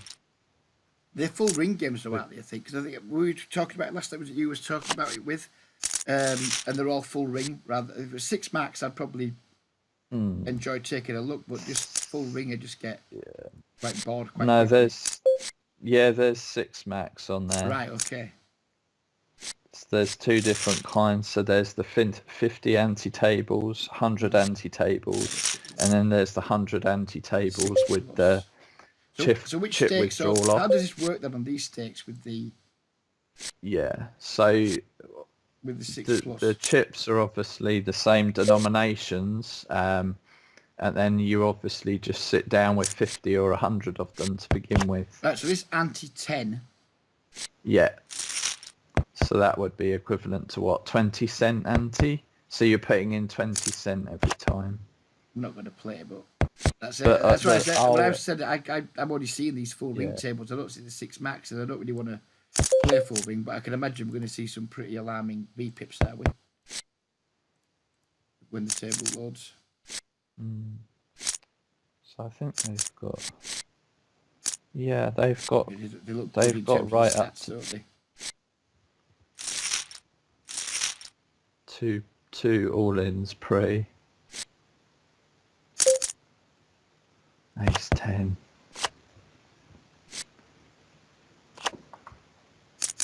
So you've been doing well in those games, have you, sir? The good thing about them as well is that you can do chip withdrawal. So if you start with 100 antis and double that up or triple that up, you don't have to sit there still with 300 antis. So you can rat hole, can you? One or two 100 of them off, because a lot of situations in short deck you want to be going with very large raises pre. So you want to pot raise pre, which will get you up to like about 10 or 12 antis on a 6 max table with your top of your range, and then if someone shoves, it's off to the races. Then you're both shoving it in pre. But what you'll find on a lot of these clubs is that people will be shoving with, Queen 9 suited, King Queen. You can pick your spots and get it in pre with, very premium holdings compared to them. I'll tell you what, I might pause the video. If you could stick around for another half an hour, should we play some? Let's play some. Let's get off these tables. It depends if you can stick around, because I'll need your help. If you can't, then I won't, I don't think. Okay. Right. I might have to do it another day. Right, I might have to get off problem. now, but We could maybe do that next week if you like, or the week after. Yeah, fuck it. I might just do it anyway. Then you can watch the video later and tell me all the fucking horrendous mistakes I made. Yeah. We can. Yeah, I can. Happy to help another time or in the evening or something. No worries. Right. Well, thank you very much for joining me, sir. It's helped me pass at least an hour on, which is nice. I haven't played very well because I've been too busy chatting and not concentrating. So hopefully, after you disappear, I can get back to actually focusing again. I'm sure you'll win it all back. Well, I don't sure think I'm you'll down win a it all lot, to be back, honest Paul. with you. Well, let's have a look at these tables. 189, yeah, we're down a billion. It's nothing. I can live with it. Right, well, thank you very much, sir. It's I'll been a leave pleasure. you to concentrate and good luck with it Thanks all. a lot. Take care, buddy. Have a good day. Cheers. Bye-bye. Bye. Well, that was nice to have somebody chatting away for a while. Didn't play very well, of course, because distractions. But 2.5 hours left to go. And I've actually got some decent tables now in terms of like stack depths of people at the tables. Probably some of them have got their stacks from us, but yeah, as we talked about earlier, maybe not this table so much, but these players will come in, they'll buy in short, but then they'll stick around, and all of a sudden you are deep stacked with some truly atrocious players. So, time to drill down the focus. Time to lock it in and try and play some good poker, because I can barely remember a hand from the last hour, which isn't good.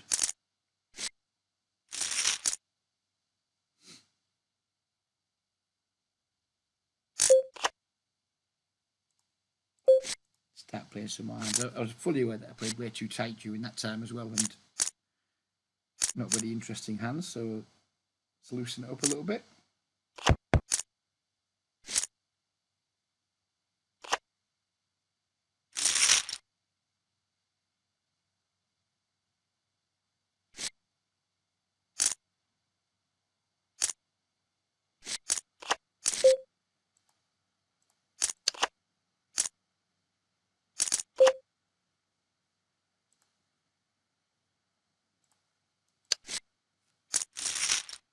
Not a good flop for us on this table, so we're just going to shut it down.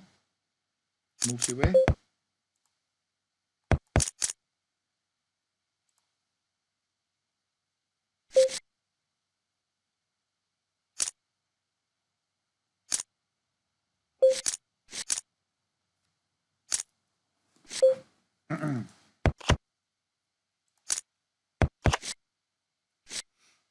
Let's see what this guy turns up with here, because he does seem to stab a lot in position.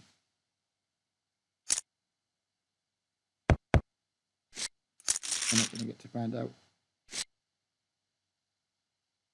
on this occasion.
Sorry, just checking a couple of messages. Probably should be doing it, but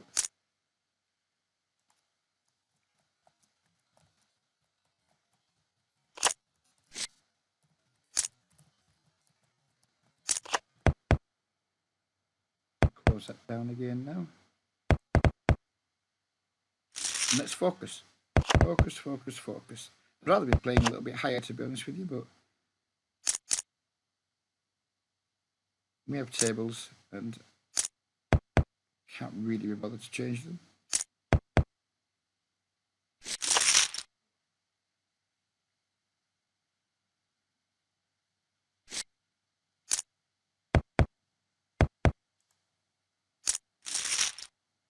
And a lot of this table probably should be changed.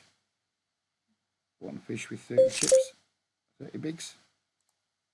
This table's nice. We like this table.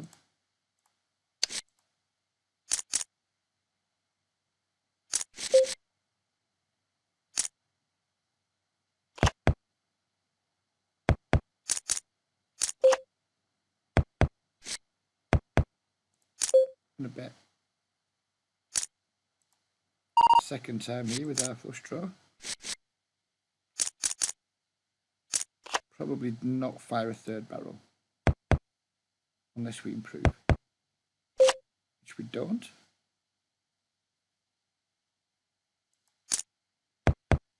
Don't like triple barreled in with missed flush draws, especially on paired boards, because it's just not that likely our opponent has a draw they're going to fold.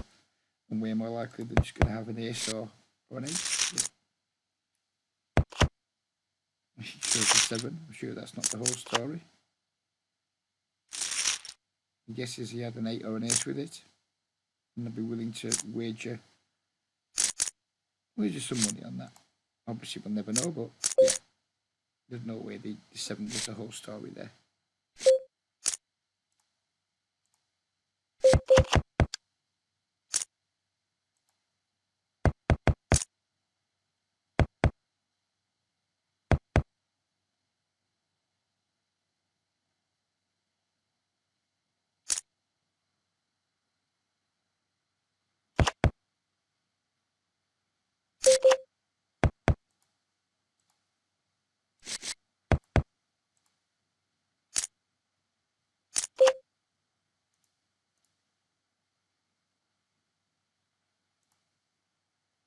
Don't want to be raised here. That would make me want to cry.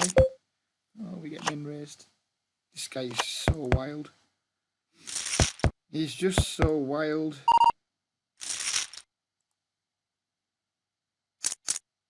I mean, he's just cold calls 7.5 bigs out of the big blind. Am I supposed to believe he's got 2 pair here? Anything against this guy, just jump for value. Oh wow, he's trying to fold. Didn't expect that. Did not expect the fold to come in there. I presumed he would call. Sometimes we'd be ahead, sometimes we'd be behind. Maybe he was inspired by our last double barrel that we ended up check folding with us.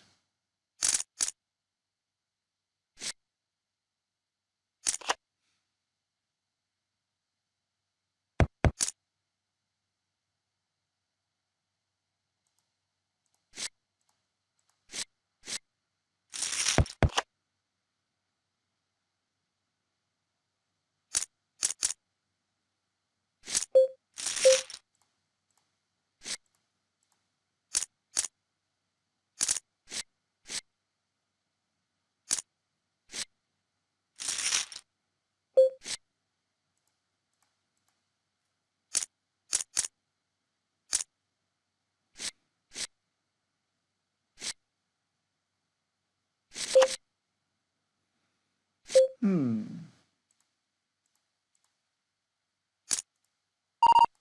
guy doesn't fold much, does he? Doesn't do a lot of folding, but we have 2 overs. It doesn't matter. Doesn't matter. Forget it all. Forget the fact we've got 2 overs and some backdoors. And a backdoor flush draw, because that just does not matter anymore because he just jams on us.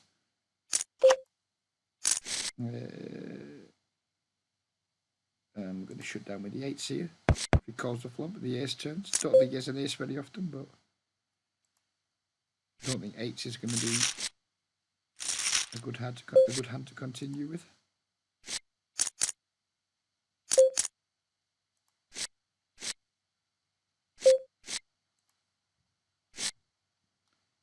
definitely gone salty now, so we're going to just chew wait for the big blind. Can I even be asked to wait for the big blind?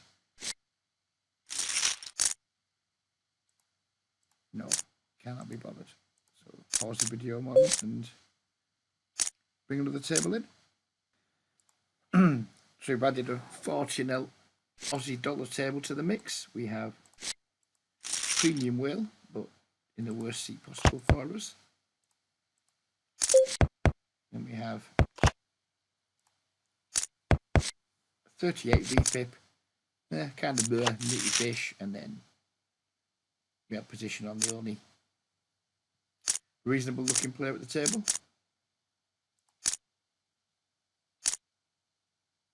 Getting too hot. I need to undress.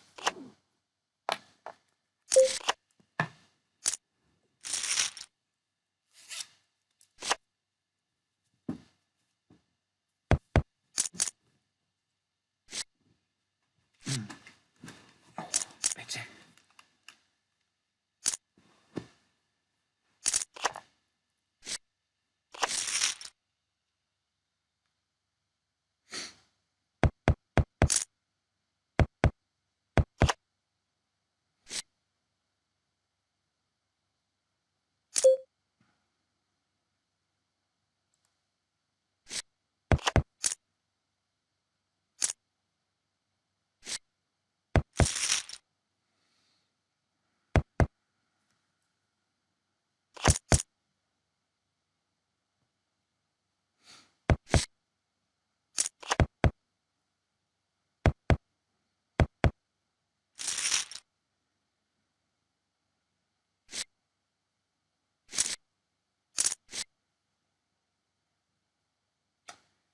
We could seat switch here.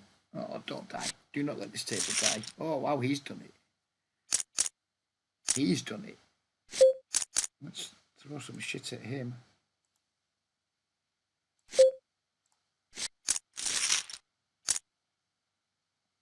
Don't blame people for doing it, to be fair. Again, it's not something I do anymore. I would do it on other sites, but when I'm kind of representing some people who I respect by making these videos, I won't do it. Don't blame him for doing it. That move has probably made him, you know, theoretically 50 blinds or more.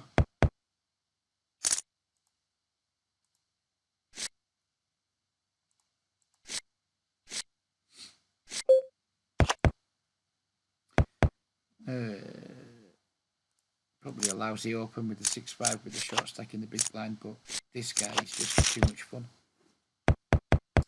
Not even going to get a c-bet in this flop. Could not have missed us by further.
Small over it on this turn. Try and rep a 6. If we get called, hope to hit a 6.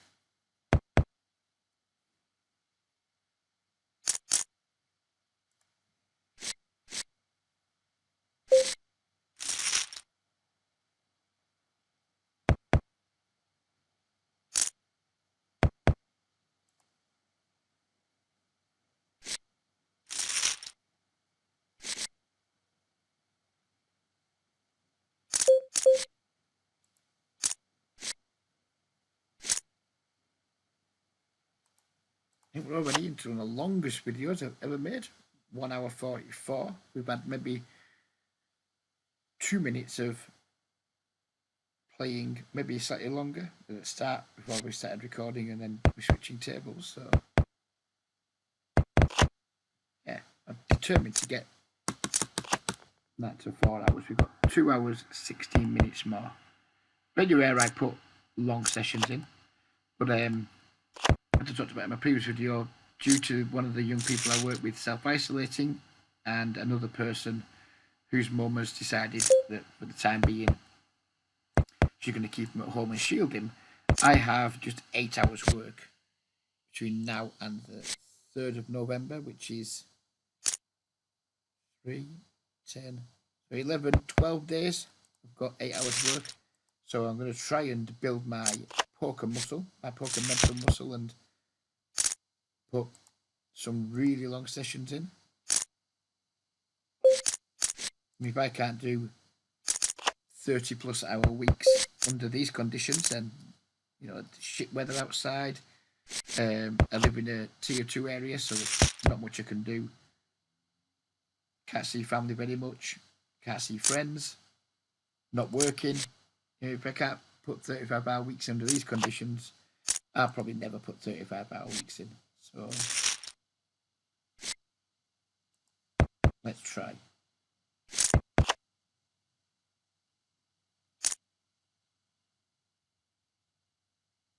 I'm going to lose this table too.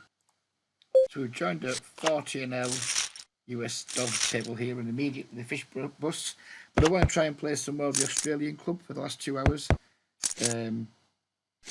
Try and get in some more deeper stacked games where there aren't so many. Well, didn't that work out well? Didn't that work out well? Back to the pause.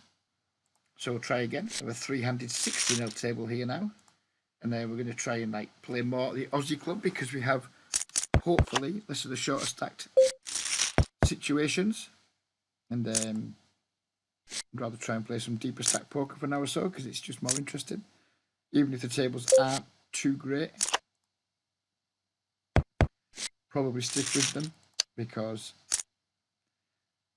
I'm happy to, for like a one-off 4-hour video, do some reg battling for a change.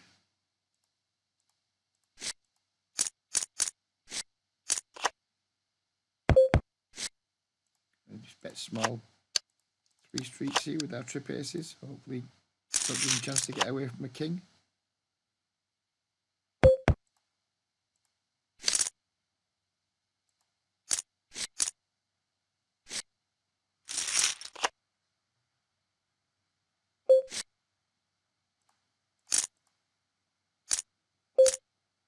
So I don't care who joins this table, we're not leaving it. We're going to do some battling.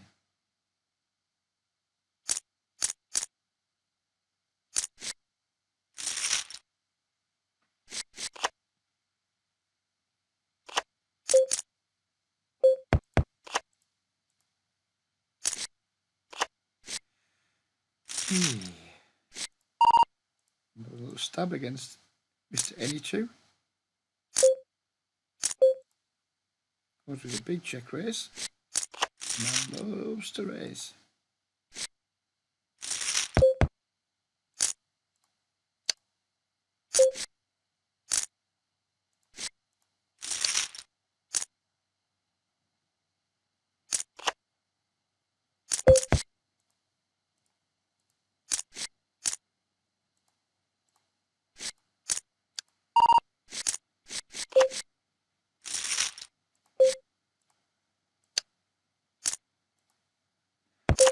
I would have quite enjoyed being raised there. Never mind.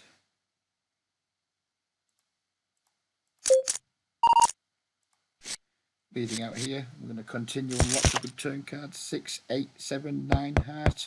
All good for us.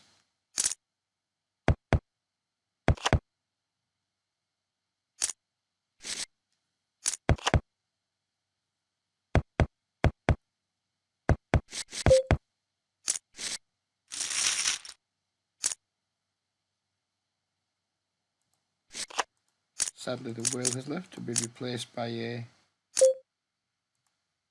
semi-tight fish. Very small sample though. Shane bluffing. I suspect 29/5. Shane doesn't do a lot of bluffing. But we'll see, I guess. Yes, time will tell.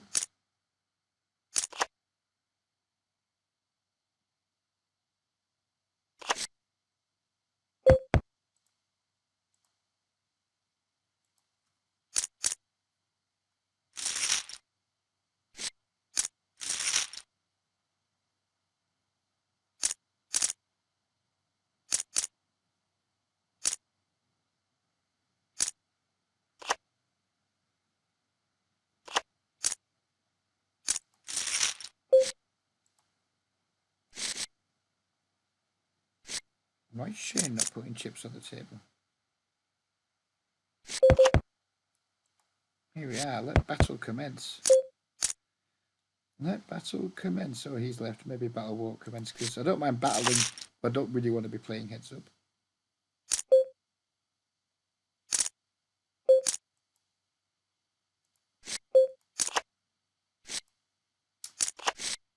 Some good turn cards. Any card over an 8 would have been good for us on the turn there.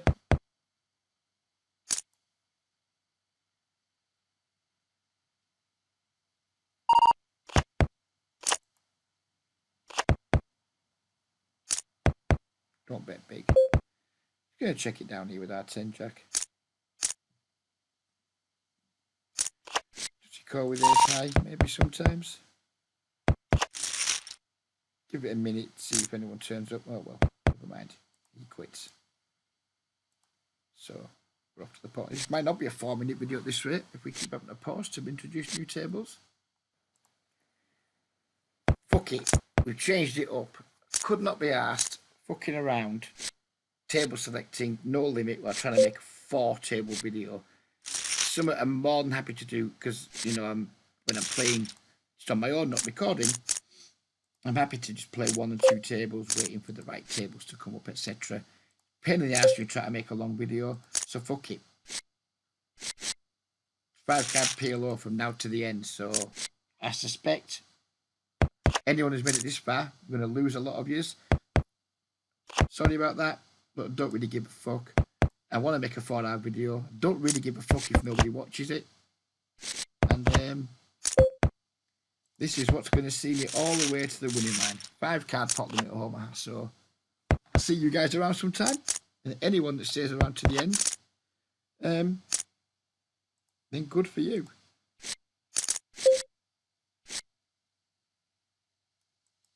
At some time in the last hour, I am going to say a word. And the first person to put that word in the comment section will win a $50 bankroll in any one of these clubs as a gift from me, because I know that will be going to one of my most loyal viewers. So maybe if you were going to switch off, that'll encourage you to stay. If I'd said it in the first hour, then somebody could have skipped to the last hour. But if you've got this far in the video, then you deserve it anyway. So yeah, I'm going to say a word. It could be on the first minute or the last minute or anywhere in between, but I'm going to say a word. The first person to type that in the comment section wins $50 in a club of their choice. Because I like to reward loyalty.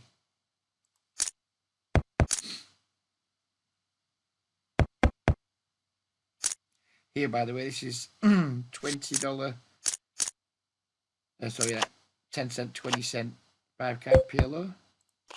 This one's the same. And this one's 20-cent, 40-cent. So, do we still have the nuts here? Yeah, we do. Just going to keep bombing away. Now we have a full house, which isn't the nuts anymore, but still going to have to put the rest in. Hope he's made a flush or something. What? Oh, he had a bigger full house. I thought, no, a flush doesn't beat me. But he had a bigger full house, so never mind. That wasn't what I wanted to do. So he didn't have a straight on the turn, and I did. So he drew to his flush on the turn and his full house, and he made a bigger full house. Well, isn't that just a cunt?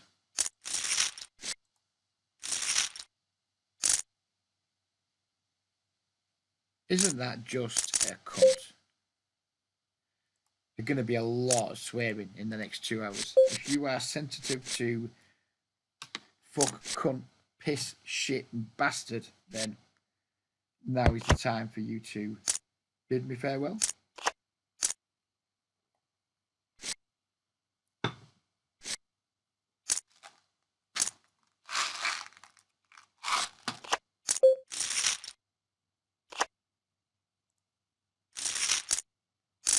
We don't want to see a flopping position against someone with those statistics.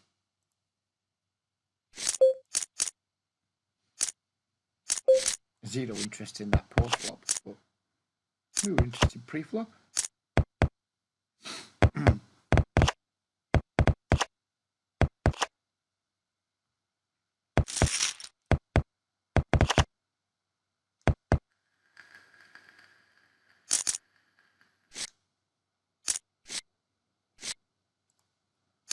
For the record, I have absolutely no idea what the correct strategy is for 5-card PLO, which is a negative statement to make, but the positive statement to make, to follow it up, is no cunt else does either in these games, so it's a very level playing field in terms of who knows what the strategy is, and hopefully my general poker senses will make me plus EV over the long term.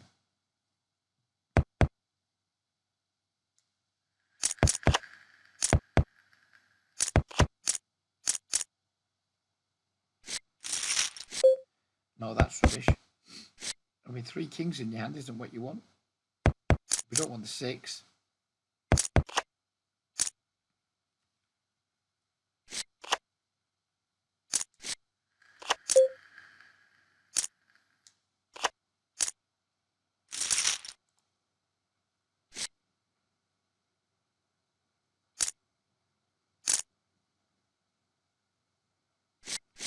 This looks pretty. 4-card rundown.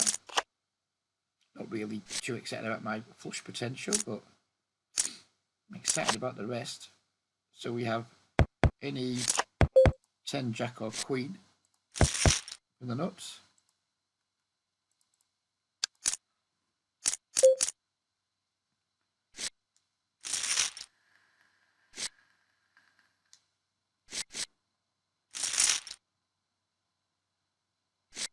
We wouldn't have got that. Right, we've got 3 4s in our hand, so I'm already folding that before the last 2 get delivered.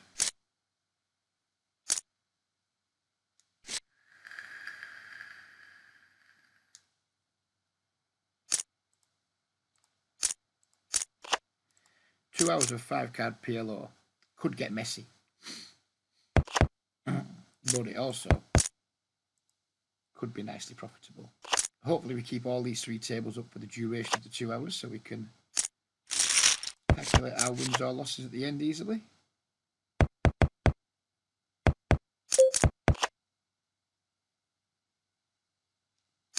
Jack, Jack, 5, King seems pretty shit to me. Maybe we can just limp a lot in these games, I don't even know.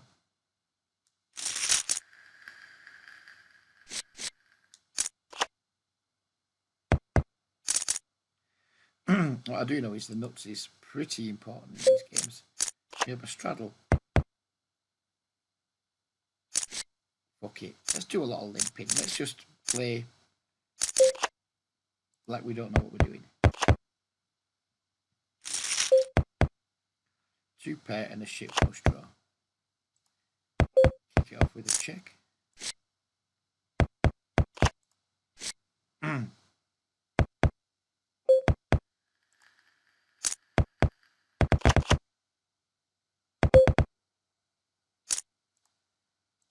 Take a stab with our 2 pairs now. We need to check through on the flop. How's he doing? We would have made the nuts.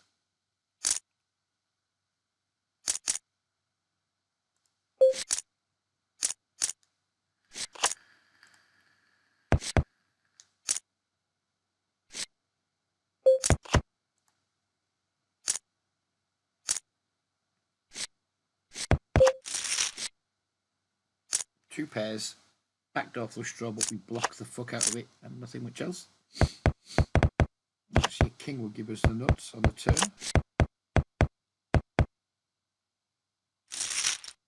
An 8 would give us the nuts.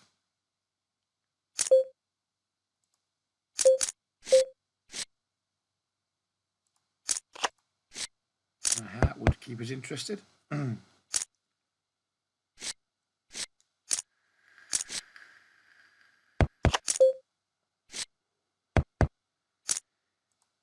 No. He's got like a big straight draw. That got that.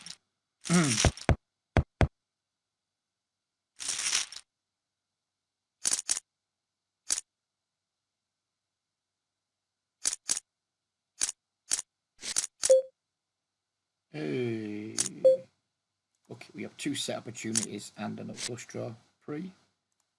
So we'll try and see a flop. Not what we wanted to see.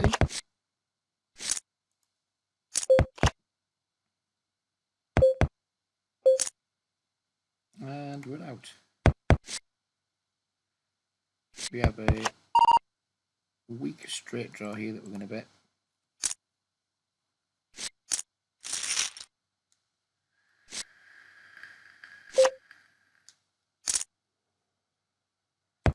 Now we're out.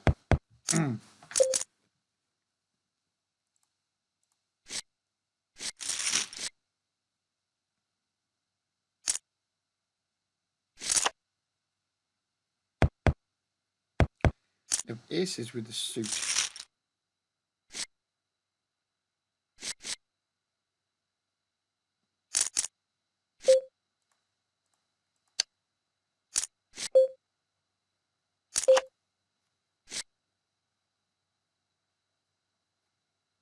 I have a pair and some backdoors, so we're going to check call the flop.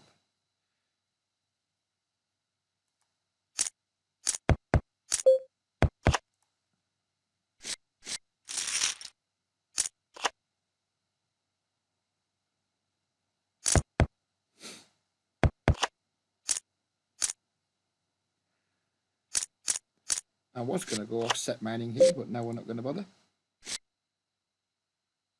You want to sort of game, you want to try and see lots of flops with stuff that can flop the nuts or flop nut draws.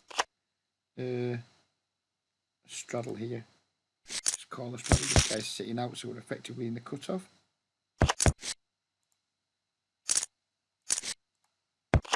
And we flop an open ender.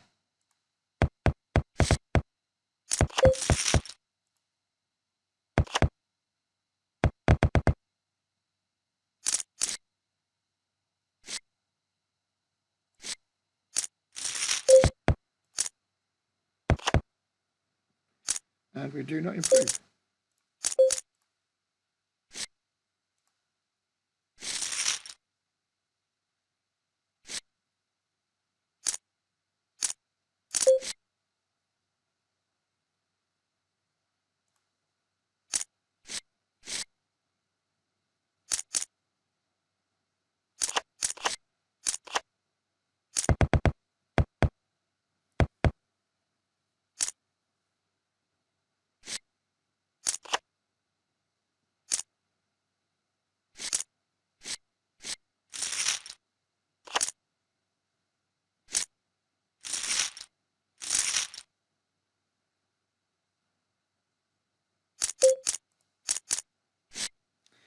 Ten by 3 deuce. How can you get dealt 5 cards and be dealt so many fucking shit ones?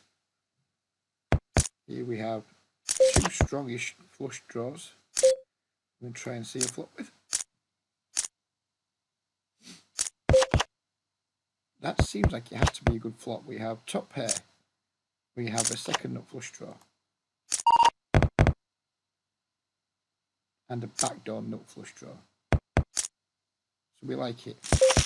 We turn the second nuts. So we're going to have a little bet. Hope not to get raised.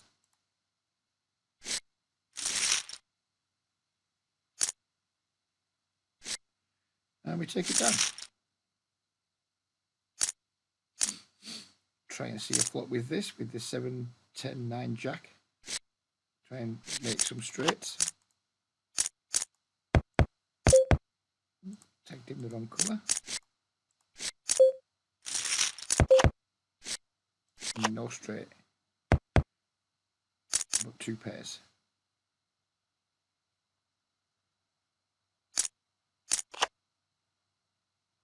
So a 10 gives us a nuts on the turn.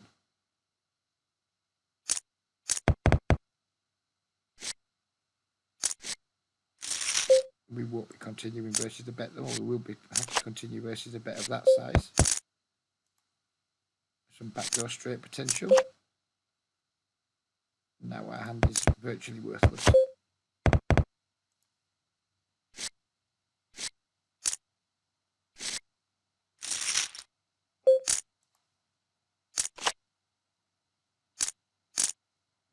Three, 4 for this guy. No.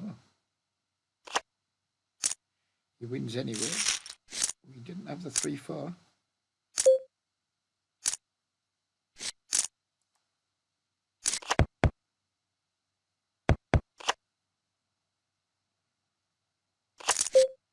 Pretty miserable holding, but we do have some nut potential with diamonds and broadways. So we'll overlimp on the button. Here again we're going to raise because we have 2 strong flush draws and 3 broadways.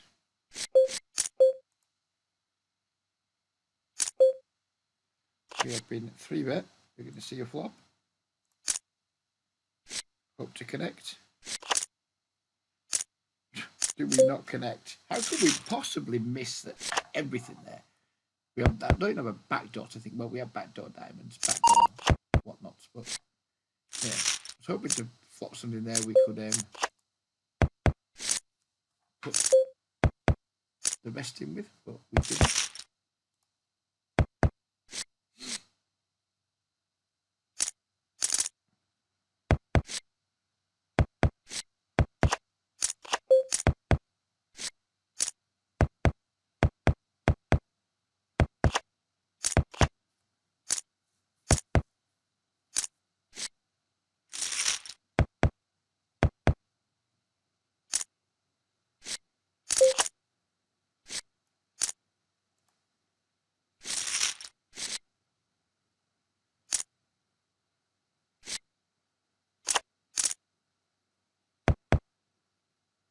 I'd love to have a clue what I was fucking doing in this game. I'd love to have a clue. Sadly, we don't. We just want to see flops and then try and get something nutted. Not much of a strategy, but it's the best I've got.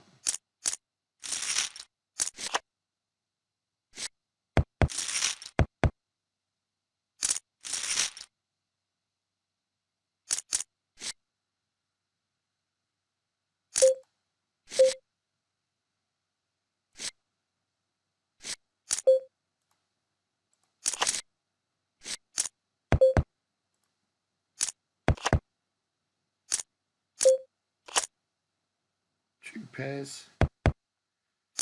Yeah.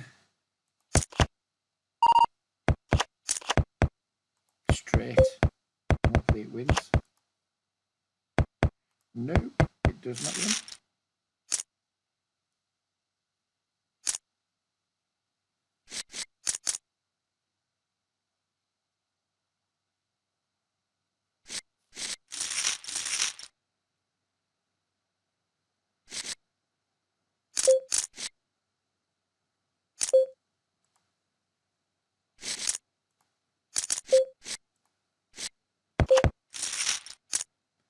The nuts.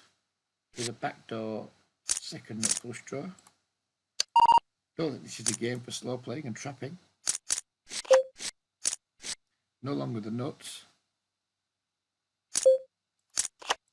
Just have to better fold here, I think.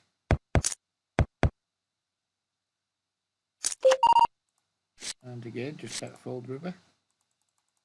I don't think he's ever going to race here without a full house.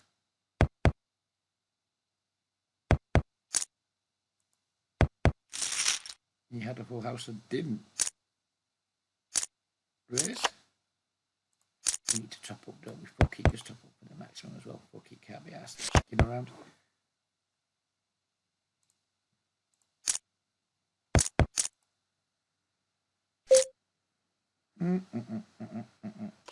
Set man. Let's have a set man. It's not a game where when you shit at it, you kind of trend downwards a lot and then hope to hit some home runs. When you're good at it, I'm sure there's more to it than that, but when you're not good at it, then there's less to it. Here we have a pretty strong looking hand I don't want to 3-bet with. Certainly want to try and see a flop with. He hasn't flopped particularly well.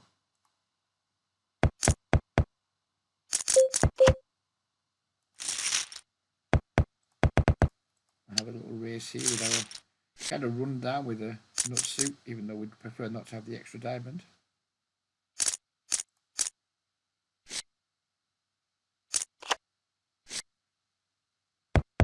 What do we have here? Backdoor down. Well, it doesn't really matter anymore because this guy's just donked full pot.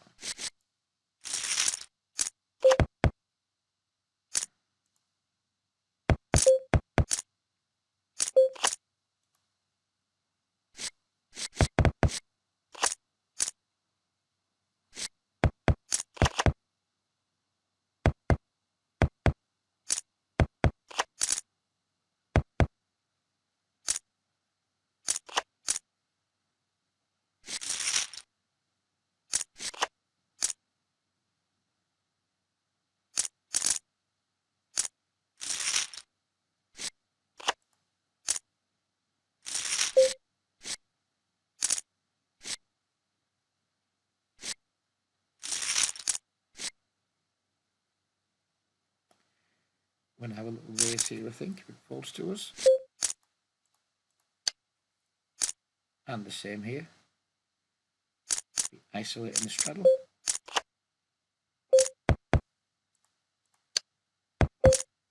Here we have a top pair that we're going to have a little bet with.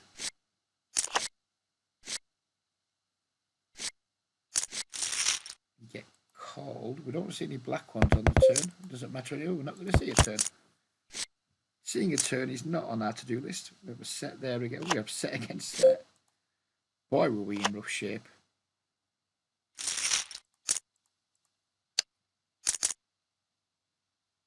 Could be a very bad open here.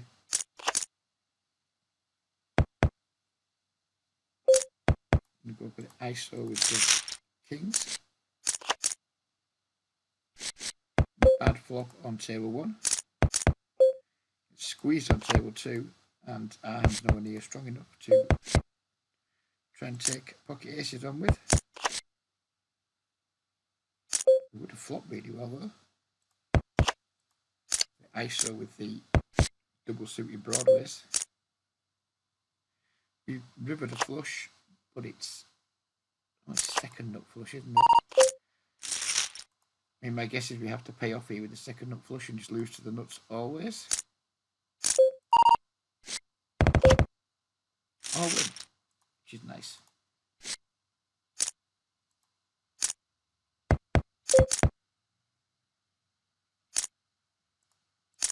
We're just going to start racing pretty stuff, I think. We're not going to draw to a straight on a paired board though. Double flush board. We had the nut flush draw as well. Maybe we should have called there. Maybe we should have. I think I auto-piloted that one. I'm squeezed here by a maniac, so we're going to see a flop. We need to have a bit more gamble than I've shown so far in our game. We get a thoroughly lamentable flop. Yeah. Let's show a bit more gamble pre-flop. Wow, look at the action. Action here. if we have a hand that has any nut potential, we're just going to raise it pre-flop and then go from there. What do we have here? 2 pairs.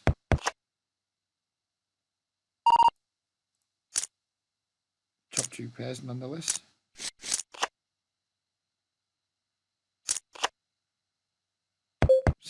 Have a better top 2 pairs, but the jack connects with an awful lot of straight draws.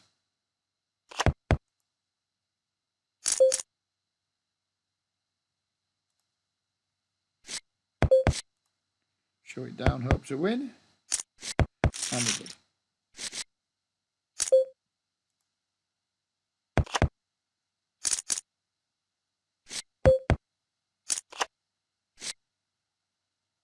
We have trip 6s here. Start with the bet. Hope to hit a 9 or an ace would be ideal.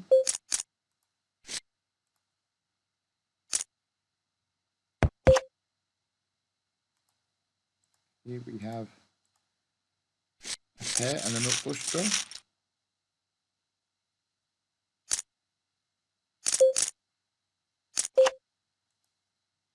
We now have a open ender to go with our nut flush draw. The open ender is to the nut still. And we river the nuts.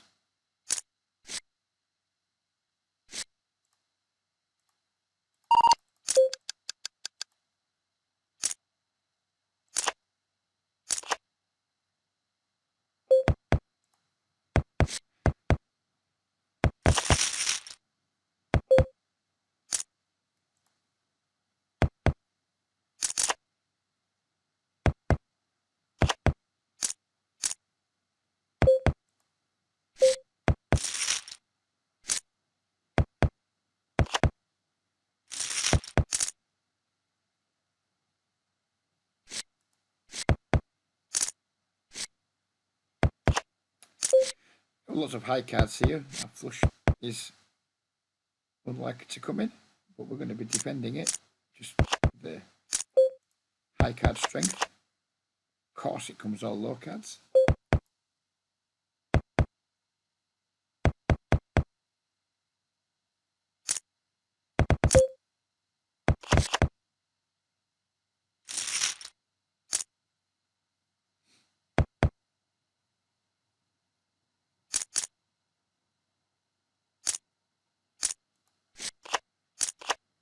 Really rooting for this guy here to somehow have the best time. Wow, that's an interesting lead. And then they're all in.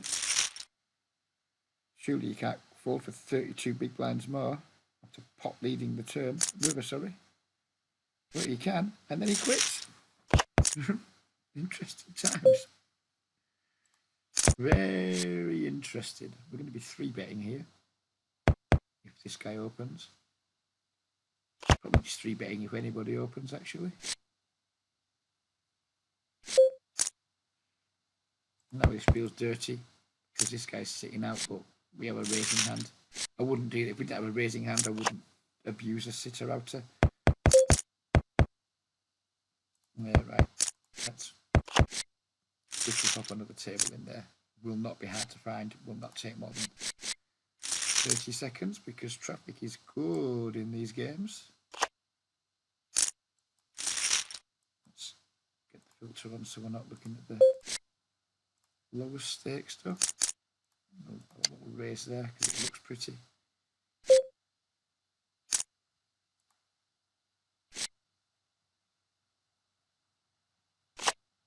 Ten, 5, 9. So we have 2 pairs, and we're going to be mashing that pot button.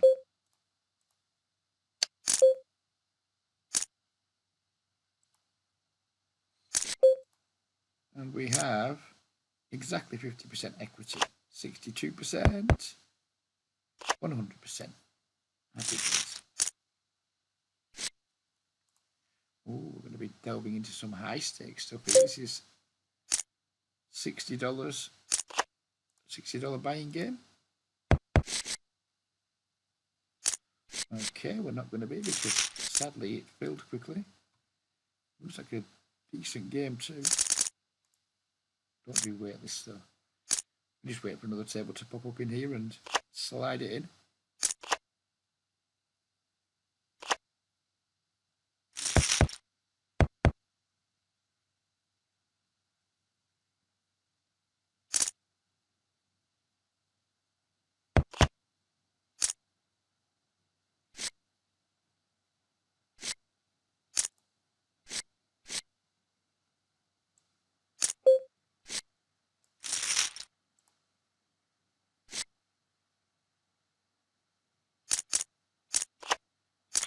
fuck off. The table's being taken all the time. Another $40 game. We could have... we can't get ourselves in.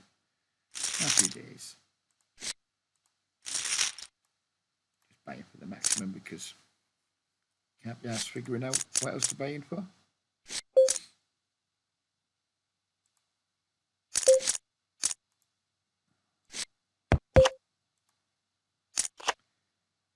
Pair and a nut flush draw, so we'll kick it off with a bet. Get raised. So he can't be raising us with, well, he can be raising us with a draw. But more likely he just has some kind of made hand set or two pairs. Jack doesn't improve us in the slightest. So we check. And we fold.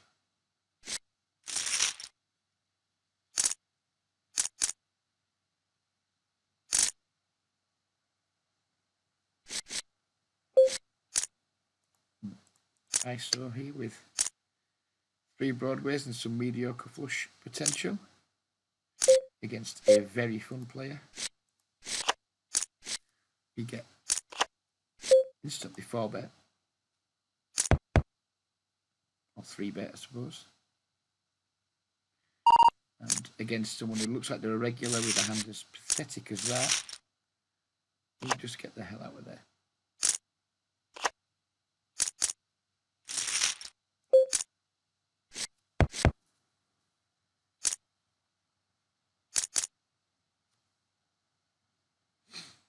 Actually, I'm hugely in love with raising out of position, in fact, from the small blind, especially in these games. I'm not sure I'm in love with that strategy. So you're going to find yourself out of position a lot of the time against multiple opponents with some mediocre holdings post flop.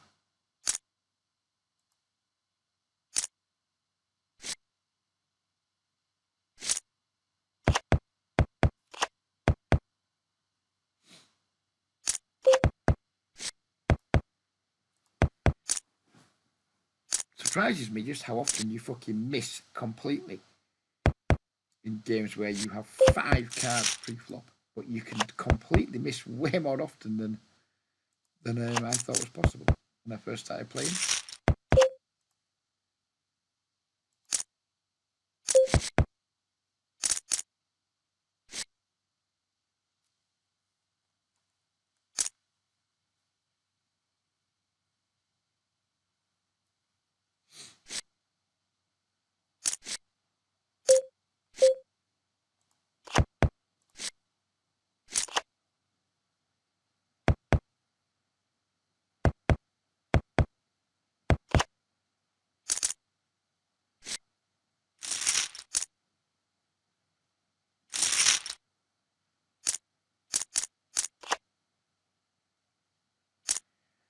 And try and see a flop here with 3 Broadway cards. Same here. If he raises, we'll try and isolate him. Or 3-bet him.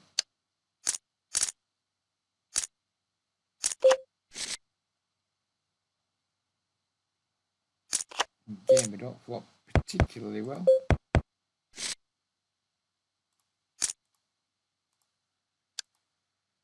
And we won't be calling any pot size bets. Turn 2 pairs. None of our hands strong enough to want to continue betting there, I don't think. Our flush draw isn't strong enough, our 2 pairs aren't strong enough.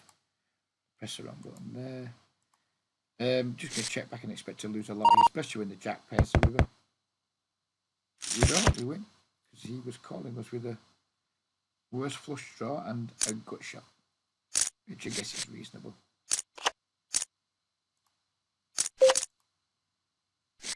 Although I'm not sure this is the game you want to be chasing weak draws in. But from his perspective as a clearly very recreational player, it makes sense that he would continue with that hand.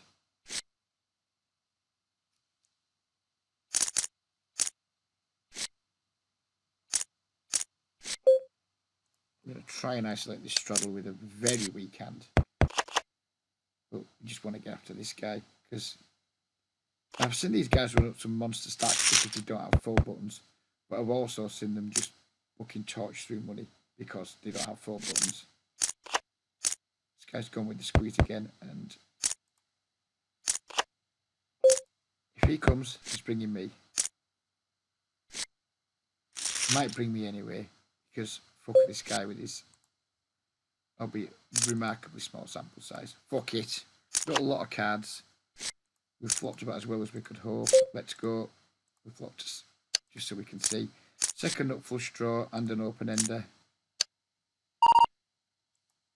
So let's do it. 53%, big one to win. 99%. How do we fucking not like that? Run it 3 times, sir. I'm happy to run it 3. Just no 9 of clubs. That'd sicken me. A 9 of clubs would sicken me to my core. But we dragged down a fucking huge pot. We make 188 big blinds in... So what the fuck's that we just made there? It was a lot anyway. It was a lot. Yeah. I think we made close to $80 in that pot. $70. Beautiful. Absolutely beautiful.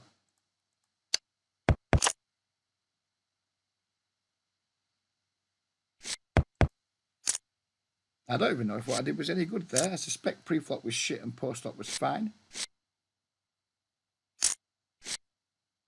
And squeezed again. And we're going to see a flop again because this guy's probably going to come along too. You flop a gut shot. This guy wallops a massive bet in. We're going to fold. Get him, Anthony.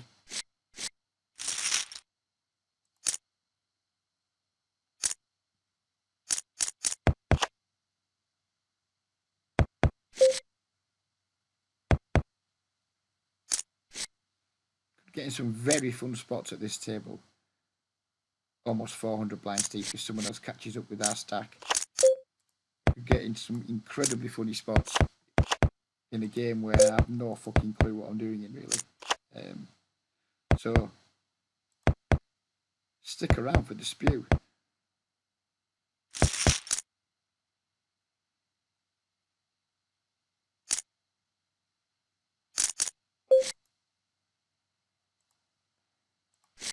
Can mark that hand where we crushed a huge pot. Point of view. Looks pretty, so we'll call. And pair. There's some backdoors.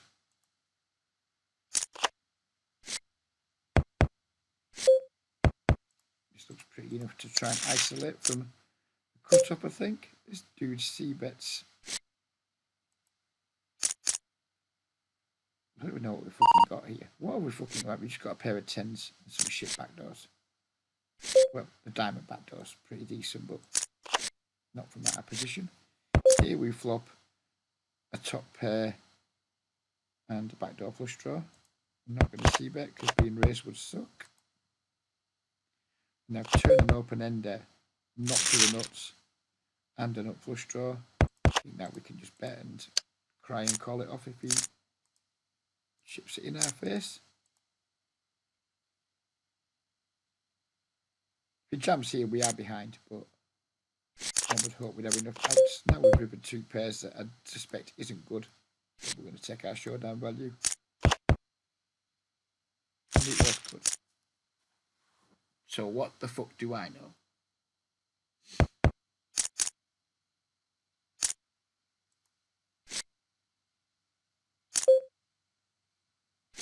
I'm going to limp here. Hope he tilts and pots it and then repot it. That didn't work. That didn't work. Never mind.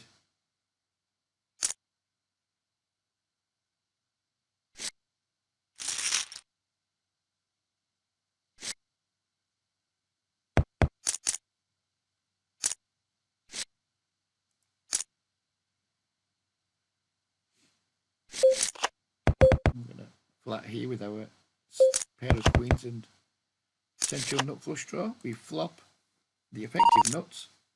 Obviously, it's not the nuts because quads is the nuts, but we've got enough to raise him with. And hope someone's got a 7. Hope someone's out there with the 7 ball. Let's go. Don't think he raises with the quads.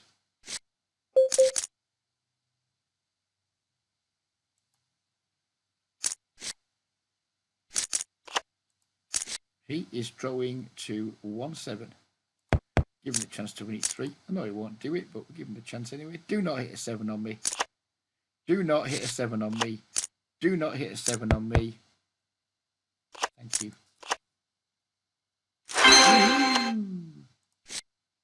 Another 400 big blind pot shipping its way to the good guys. What's not to love about this game? What's not to fucking love about it? Just winning 400 big blind pots.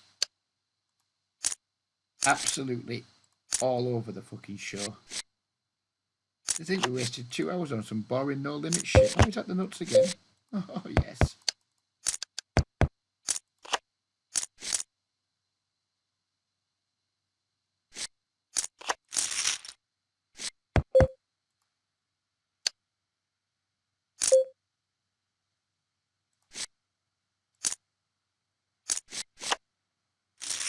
Yeah, can you guys see why I prefer playing Omaha games to no limit games? Not just because we've won some big pots, because just how much more fucking fun is it? How much more fun is it? Imagine if you ever got good at it. Imagine if you ever actually got good at pot limit Omaha. 5 card variety. Imagine how much you could win if you actually had a fucking clue what you were trying to achieve.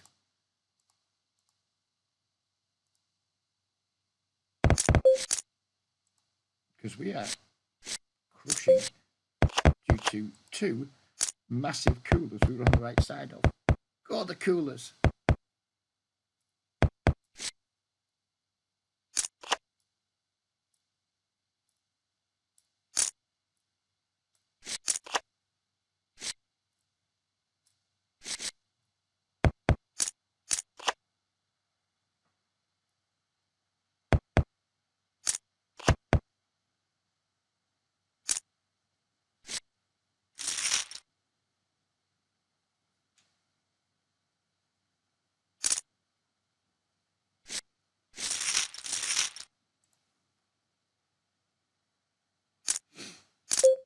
A lot of big blinds at these tables. That's fun. Much more of a live game feel to it when you just see monstrous stacks kicking around.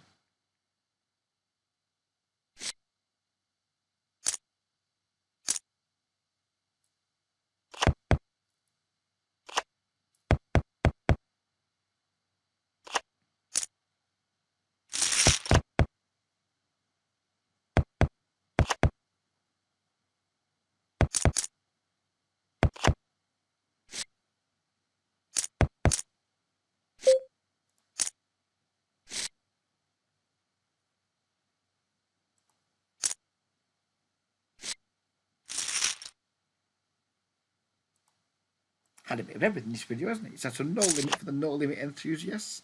It's had some pleasant conversation with Phil. And now it's had some huge pots with the hero. Not really having a fucking clue what he's doing in the game. And we've still got another 2 hours 26 minutes of this fucking premium joy. And if I'm still enjoying myself, you know, it potentially could go longer. It's only 2 o'clock in the afternoon. My wife won't be home till 4:15. So there's potential for another 2 hours 15 minutes or so. 2 hours 20 minutes or so. We're not going to reach the 5 hour mark. I'm very confident we're going to get to the 4 hour mark. And then who knows how long after that. I should just check my messages again. Briefly. You never know, there might be an important one somewhere.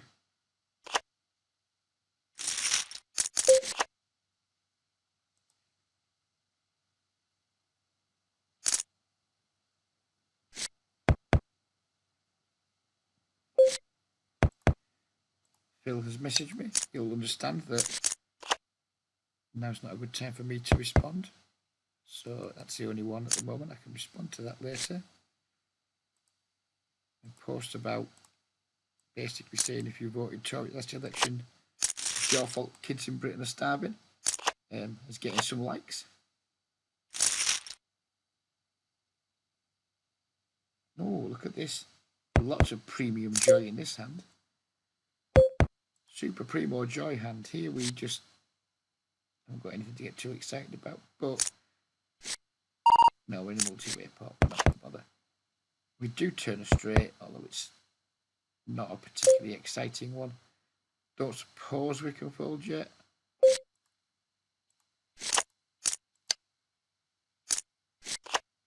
And we are just going to fold now because it's just not very hard to enjoy a better straight.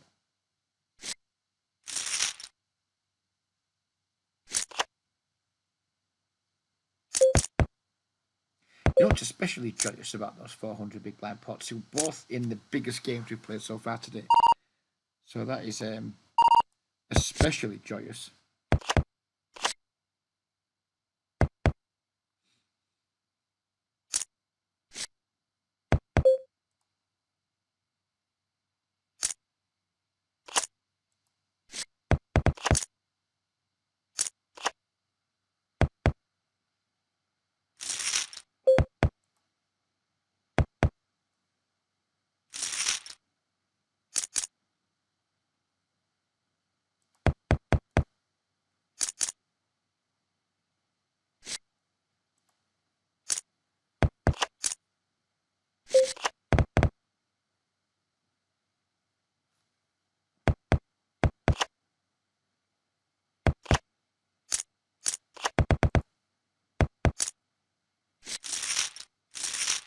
Tell you what else will add as a prize to the whoever's first to say whatever word it is I say.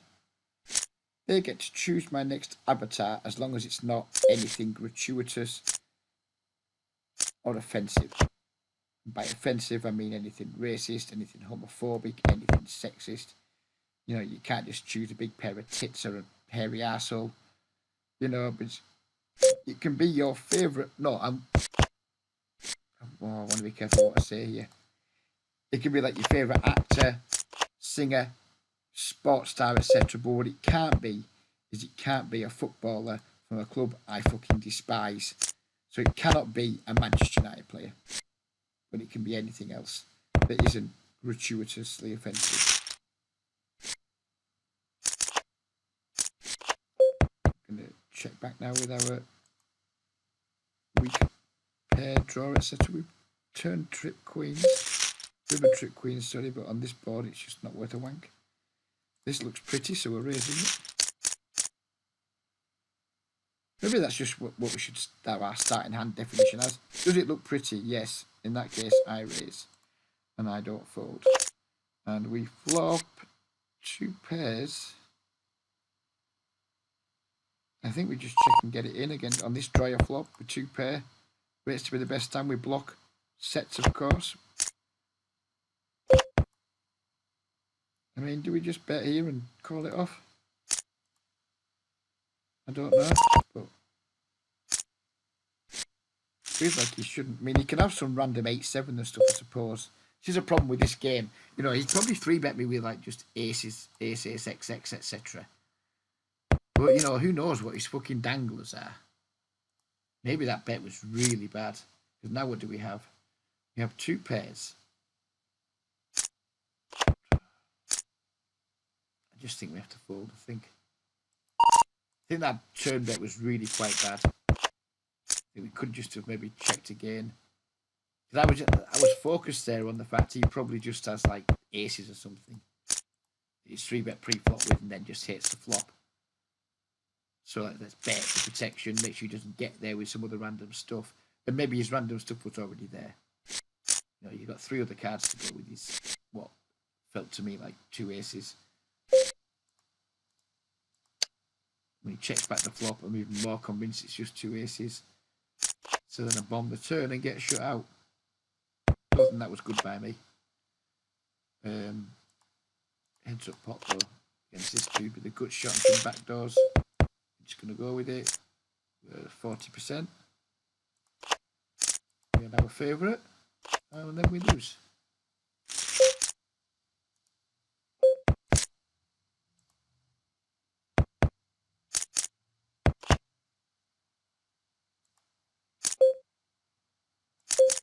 We have a straight.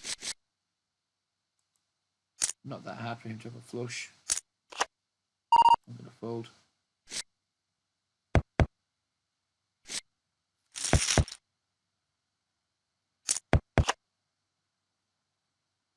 We chop at best there.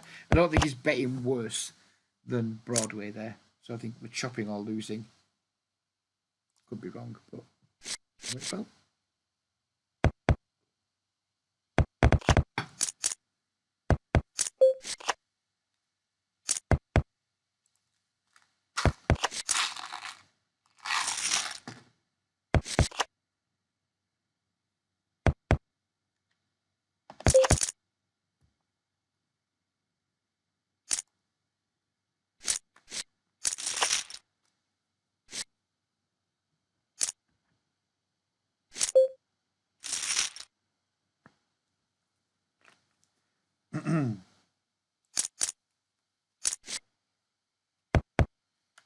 There are any PLO guys out there who've got this around the video who would like to make a PLO collaboration video. Preferably 5 cards over 4.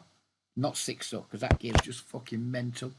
Give us a shout and we can do something next week. Or whenever you see this.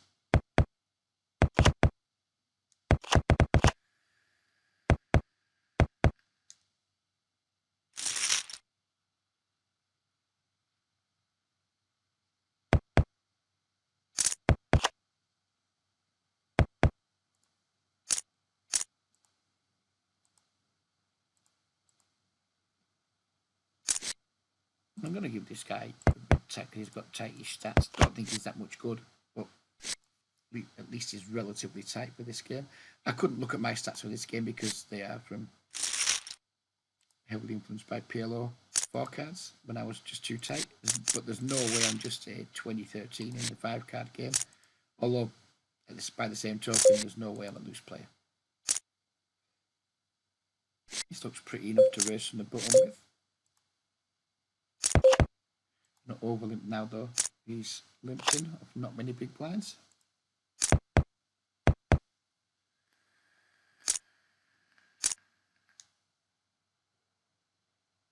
This guy's clearly a fucking moron. In 27.5, which is whatever, and then he just isolates 1.5 big blinds more in a spot where he's never ever getting folds. So well done you. Not protecting your hand if that's what you're trying to do.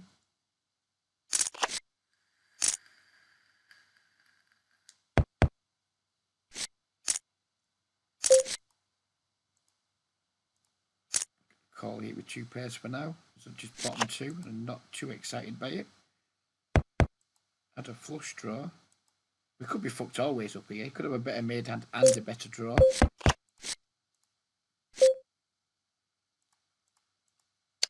I don't know what to do. We have a shit gut shot, we have a shit flush draw, we have a shit 2 pair. And we have a hand I'm just going to fold because I honestly don't know what to do. Here we have top set with a flush draw.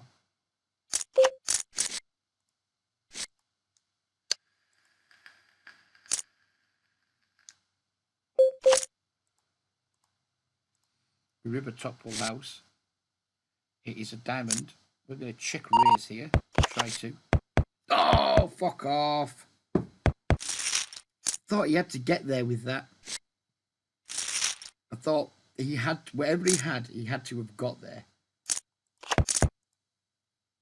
Maybe just bet because he has to have got there. I was greedy there. I went for the check raise. I got greedy. Nah. I'm going to show you what he had. Bollocks. Got greedy. Should just bet.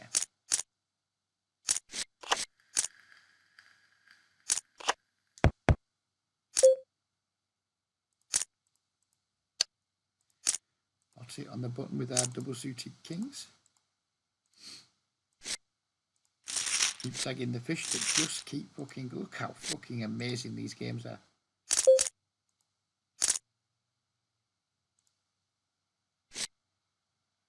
Pink everywhere.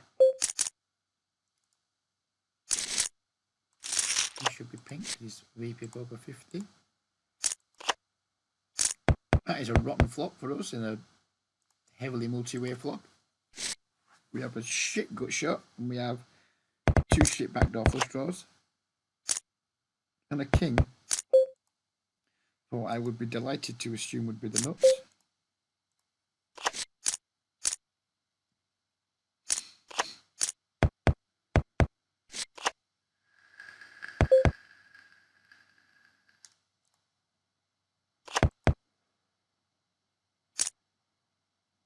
He left it too late to pot it with his 5.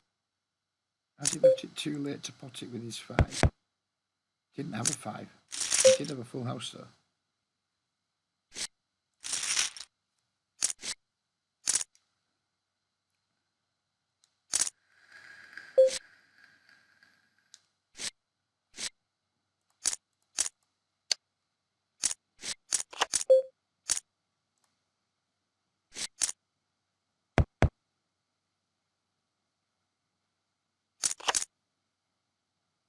Not the flop we were looking for, the middle table.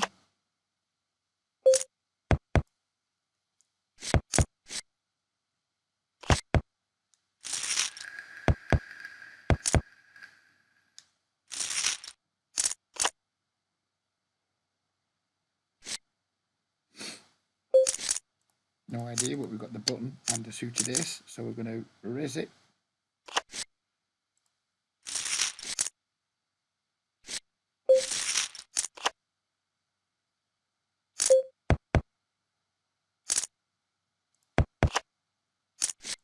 I think from early position at this table, we're just going to need to play very tight because every single hand's going to be multi-way.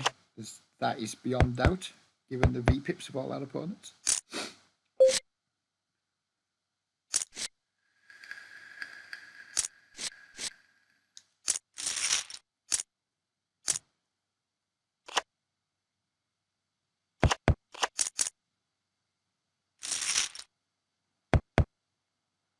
Oh, we've been dealt a wheel.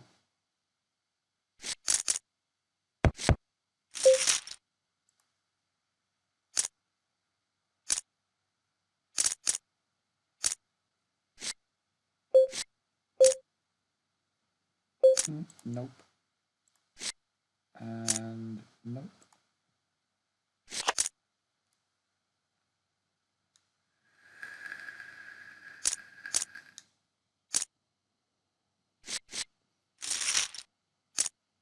Are we going to roll the dice here on this hand? I think we are.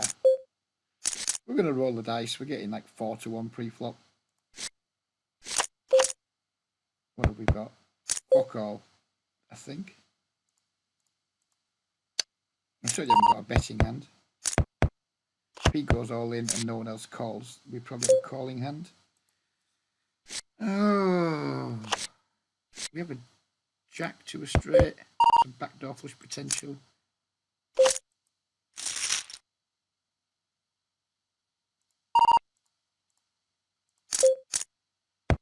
Really enjoy a free card here.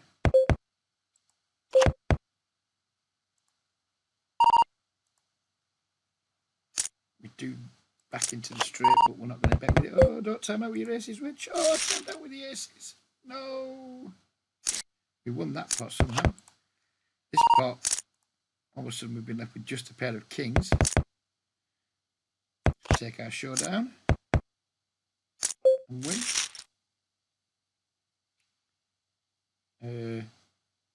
Yeah, let's have a set 9. As you can see, I clearly have no fucking idea what I am doing, but we are making money.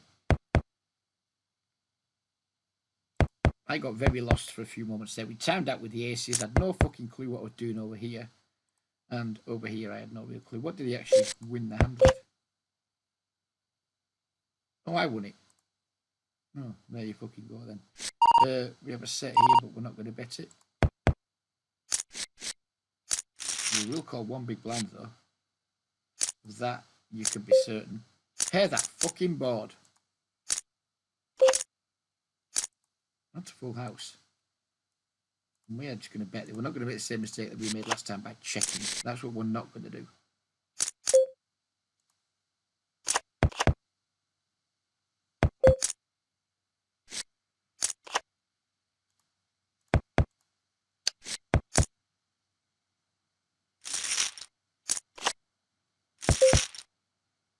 Here we haven't improved. We do have a straight draw, but we have not improved. And we've improved to two pairs that we are not going to value bet.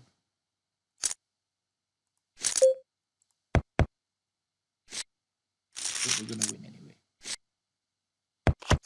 Still haven't got a fucking clue what I'm doing. But fortunately, neither do my opponents. I probably shouldn't be three-tabling a game like this, but fuck it. We've got an hour and 9 minutes plus whatever injury time we had on at the end to go. And I'm having fun, so who gives a fuck? And we're playing with profits, so even if we lose a few quid from here, we're still likely to book a winning session. What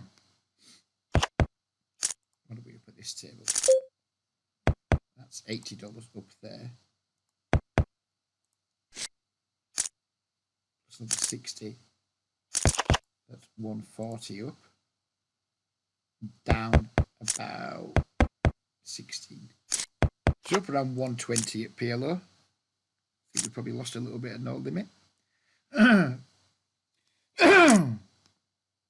probably up $100 for the video though, I would guess. We've got $100 to play with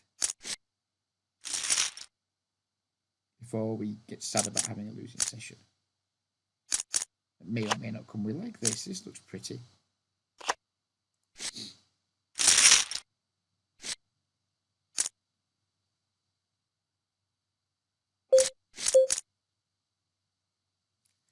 I think this has enough potential to pop it up out of the big blind. We know we're going to get two calls.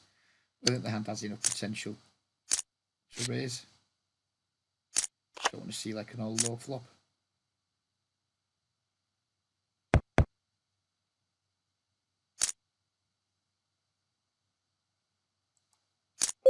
Ooh, fruity. Let's see a flop then, sir. Funny. Oh, he's piled. Does he then pile, and do we have to fold a hand that's got a ton of equity? Oh, fuck. Fuckety, fuckety, fuck. So he's like massively overplaying two aces. Let's hope this guy gets there. We want root this 34 to go higher. 83, we fucking love that. 94. 100. We would have made the nuts, but never mind. Let's throw a turd at him. Yay.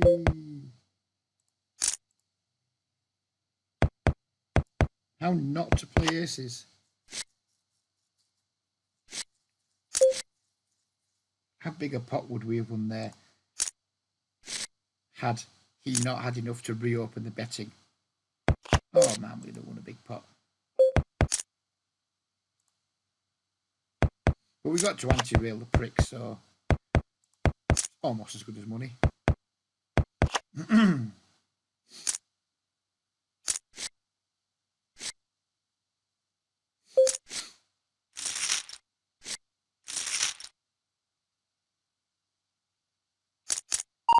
Hit me with the 5, little table.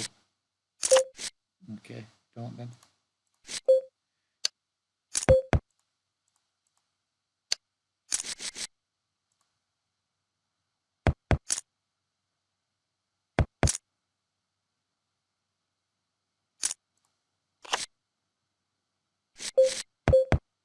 Pairs and some backdoors. Kick it off with a bet.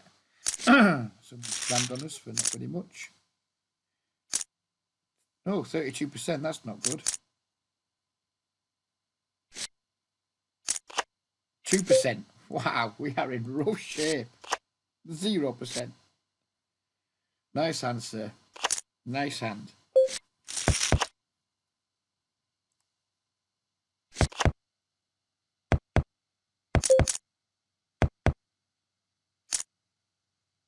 We'll limp with our just our 2 queens. Do not improve.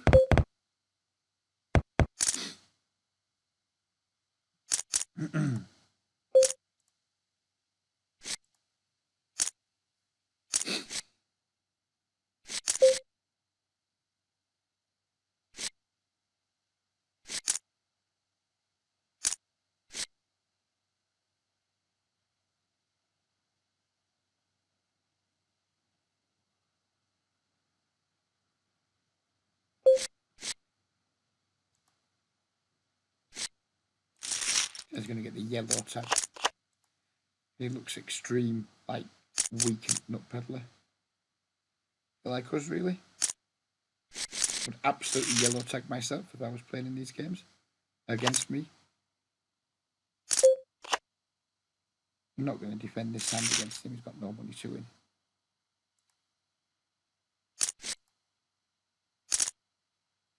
This is the guy we want. 60/9 with the fat stack. He's the man. He's our ace of spades.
Have a little race here with our 3 broadways and nut spade draw. I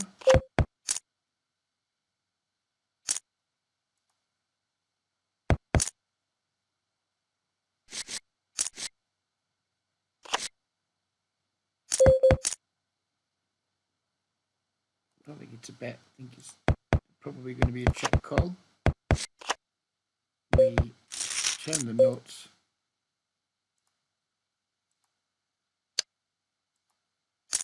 We flop a set over here, table 1.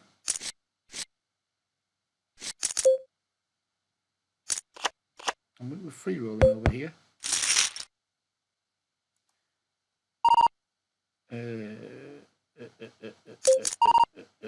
Don't know. Time bank. Time bank. Right, who are we up against here? This dude. We don't have the nuts anymore. I'm going to pussy out and check back. We now have full house. He's going to call if he bets though.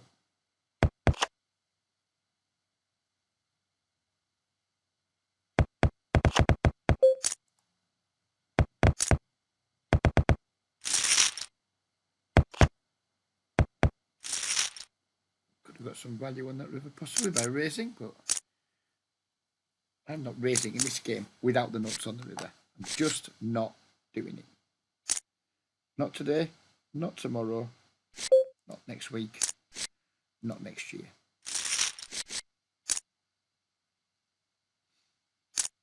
Look at that, we're just ticking into 3 hours.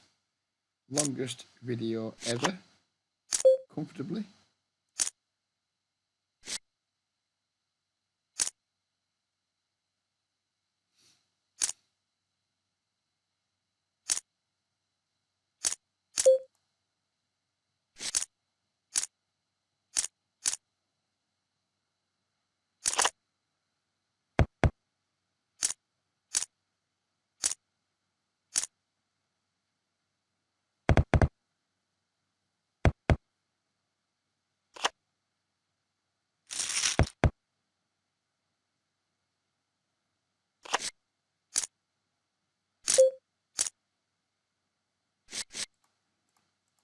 Looks pretty. Not a lot of suitedness going on, but an awful lot of ways to connect with straights. See a lot of middle cards on this flop and just start mashing the pot button. That's the game plan. Oh, we can just flop the nuts. Folds. What? What? How do we flop the nuts and have someone just open fold to us? That doesn't seem fair. Double suited aces. How big can I make it? 15. So it's like a third of his stack. I'm fine with that. He's going to call here against a guy who never raises with what looks like a reasonable rundown type hand. We're all in here with 49% equity.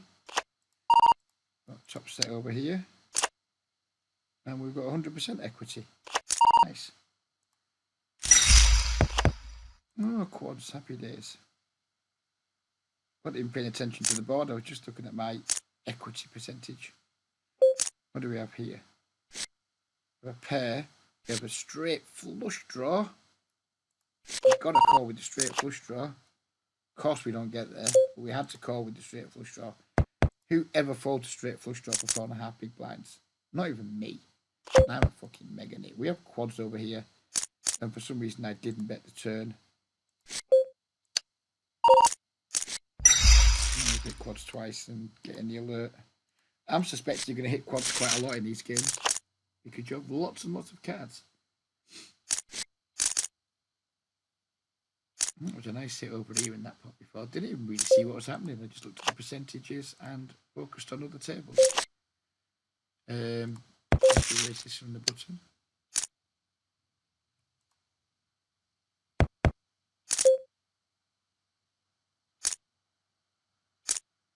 I guess we raise this from the cutoff.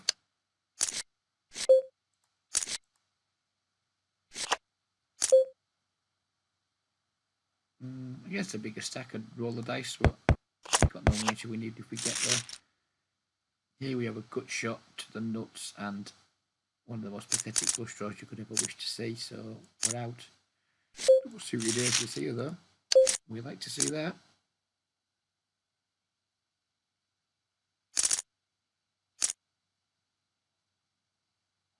We'd enjoy seeing a squeeze from this dude. Nope. Pair. 2 pairs, sorry, and a nut flush draw. Time to roll the dice. Can't fold here, I don't think. With even a hand as weak as just like 2 pairs, it's a strongish made hand, and obviously without draw 2. I think if all the money went in, we'd need to hit, I imagine. But it would just be too strong. Here we have aces with 1 suit.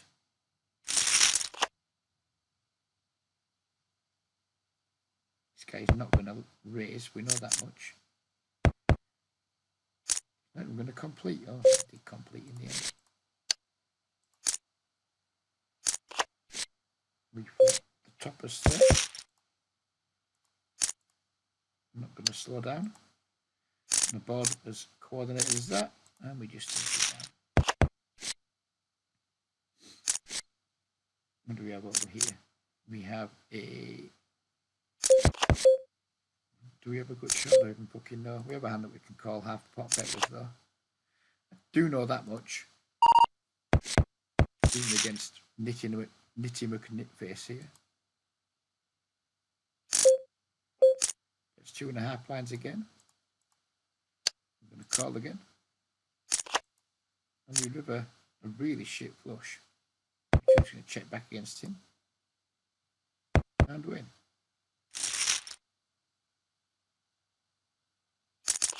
Here we've isolated the straddle with the double suited kings. We've got a diabolical flop. Diabolical turn. And diabolical river.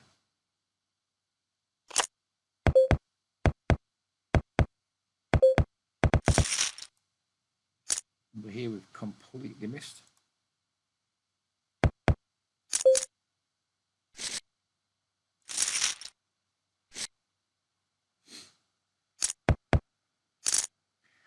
see the 80B pip back up to 80 bigs.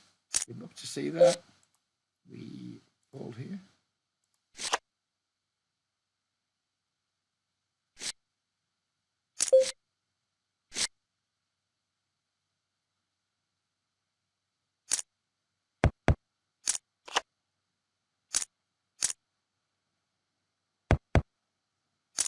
Please let him win. He's going for the bet. Does he win though? Oh yes, does he? Gets there with the scabby 4 on the river. He wasn't calling to hit that 4. He caught there with the scabbiest gut shot ever.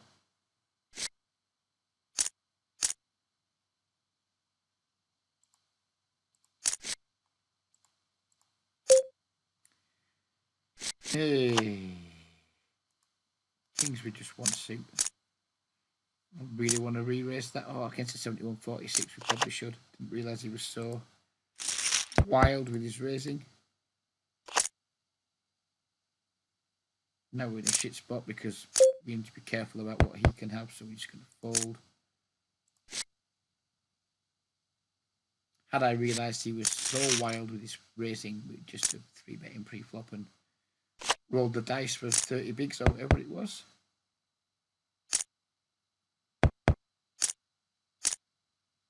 He's going to make things interesting, this guy, I think, isn't he? Because he's going to be in there juicing a lot of pots with raises. Which you haven't seen very much of so far. Most of the players, as you can see looking around the tables, are very loose and passive, whereas this guy is just maniacal. So, certainly going to create a different dynamic on this table here.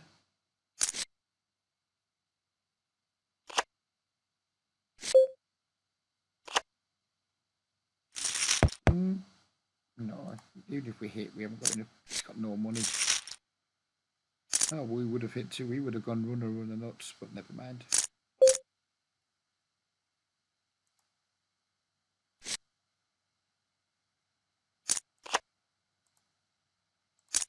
And the pink tags just keep coming. This is why I've been having a hard on for PLO lately, because the games are just so good.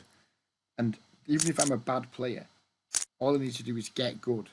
Then you can see just how much fucking money there will be to be made in these games. So this is why I'll continue making no limit hold'em videos, but my heart is going to belong to pot limit Omaha. Right, we have a pair here, we have a second nut flush draw and a gut shot. We cannot fold to this dude.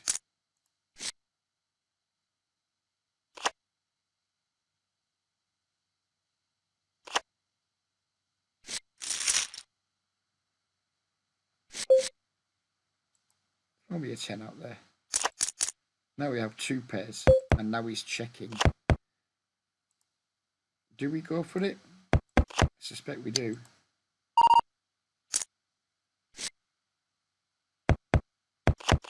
And we drag another 31 big blinds in. We get to 3-bet the absolute maniac with double suited aces, which is delightful.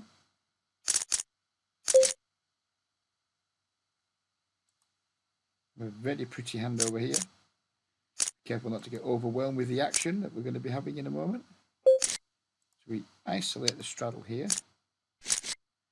We turbo jam against this dude. Oh, now it's come down 2 queens. I mean, if this guy's got a queen, then just good luck to him, I guess. Is going to be my attitude here. And here we just have to flip the 30 bigs in with that hand. We're 47%. We're behind to a queen here. We're not surprised. 83%. 92%. Is it going to go to 100? Yay! Beautiful. Oh, and somehow we won this one too, and I wasn't even paying attention. It's raining chips. It is raining chips in Sheer Edge. We are fucking delighted about it. All those no limit guys who fucked off after an hour or so, they're missing out on some, what I believe is fun action.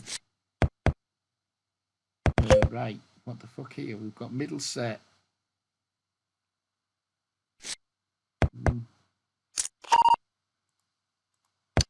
Nervous it might get raised here. We don't. Gonna keep half potting, I think. Hope not to get raised.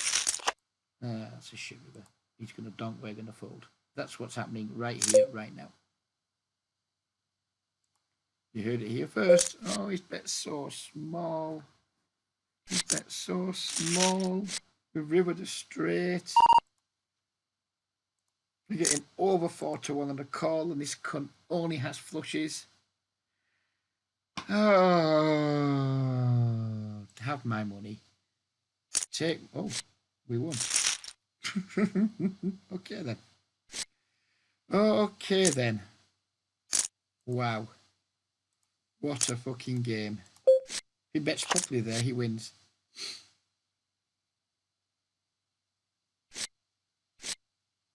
What a game. 2 pair, a second nut flush draw. Happy to gamble against these two. Less happy to gamble against him. Check. Hope he bets. And we get to see what this dude does. He just calls. I think we can then squeeze. Yeah. I think now we squeeze.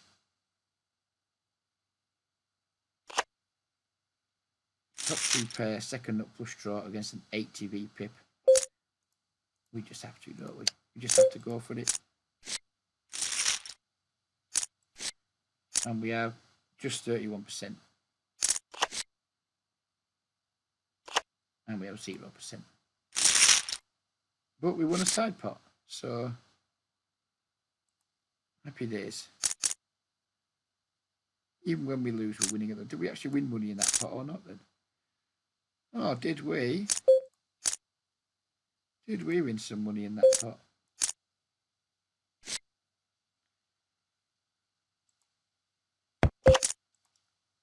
For those of you familiar with British comedy, the theme tune to Max and Paddy's Road to Nowhere is going through my head right now, especially the first few lines. Just going to call again, because we have lots of equity, but don't think we want to be trying to get it in against that stack depth. I think I've misplayed this hand. I think we probably should just have been more aggressive on the flop, but I was too busy thinking about Max and Paddy.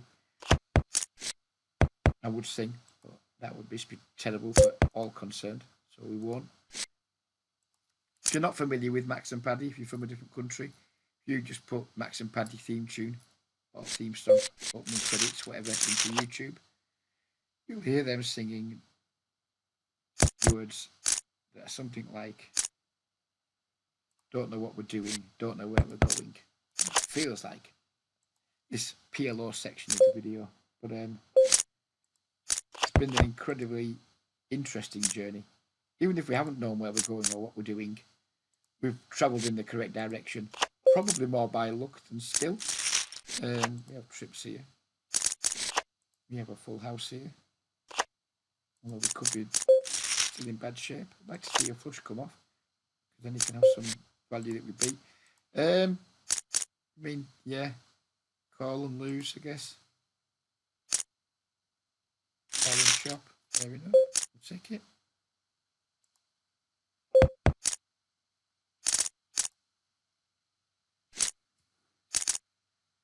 Double suited kings and a straddle and a call and a raise.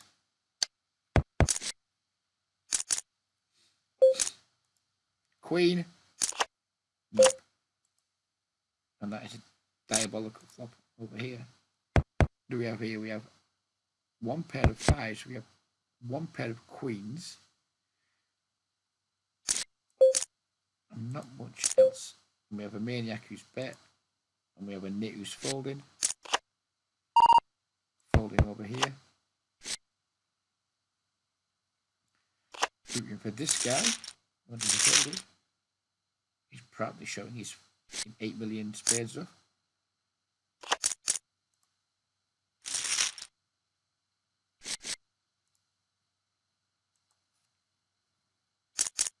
Yeah, I feel like the decision to transition from no limit hold'em to pot limit Omaha during this video has proved to be quite a successful thing to do. Shame that I already know not many people have seen it. But we're going to think of a word. And one is going to win $50 and to choose my next avatar.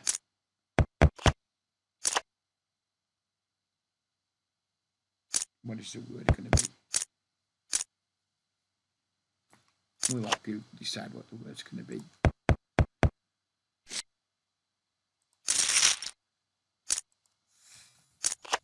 Thesaurus. We need a thesaurus. And we need to find an unusual word for lucky. Oh yes, I'll accept the cookies, whatever. I'm going to 3-bet this dude because he's a maniac and we have 2 kings and a suit and an ace. Lucky. So what's the word going to be? I'm not sure I agree with some of these fucking words that they're choosing. The word is going to be serendipitous. The first person to type serendipitous into the chat wins $50 Roonies. I'm just spinning the dice here because this dude's in the pot. 20%, that's not good. 10% is not good. 0%. Not good. Probably should have fucked off the minute he came along, but he was just like a massive multi-way pot for not a lot of chips. That was it. Oh, that's $20. 50 bigs, perhaps. Oh, I think we were too busy discussing being serendipitous when possibly we could have folded that hand to Jade's cold 4-bet when we didn't exactly have a particularly exciting hand to go against aces with. Yeah, it's a $20 mistake that I made there for sure. Total lack of concentration. Although we have flop to straight here. We are not going to mess around with it. We're just going to lead out.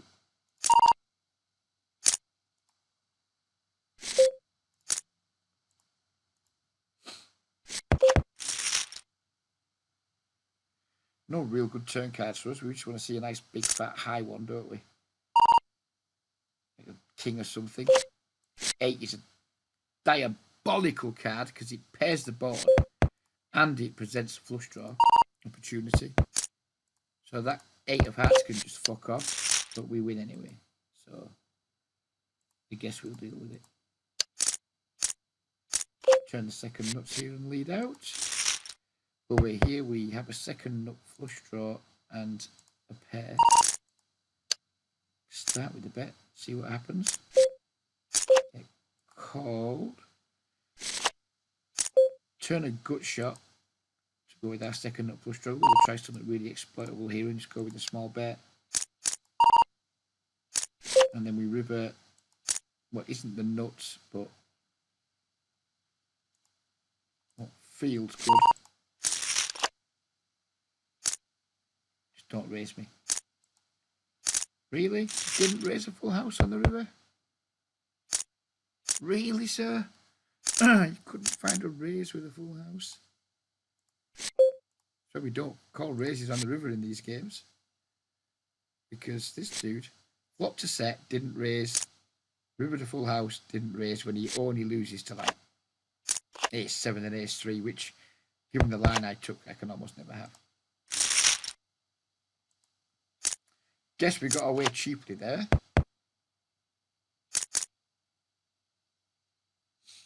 Guess we got away cheaply.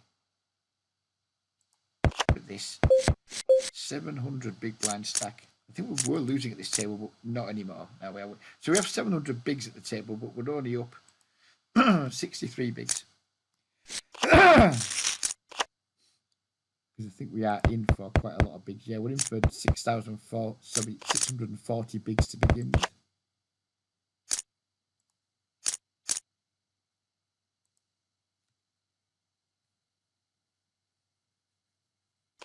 Sorry if that's making a terrible noise. Just moving the strap on my headset to scratch my fat noggin.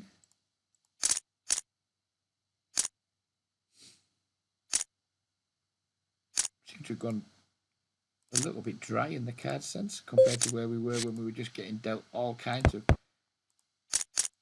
super primo attractive stuff. But we have all pink again over here, nearly all pink here, and all pink here. How can you not fucking love these games?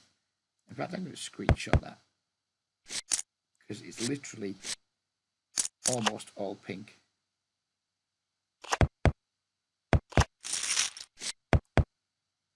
Oh, now that fucking premium thing has come off. Get out of my face. Get out of my face bringing that shit up. We need the all pink screenshot. We got it. We got the all pink screenshot. Or nearly all pink. Copy that image and then close the browser.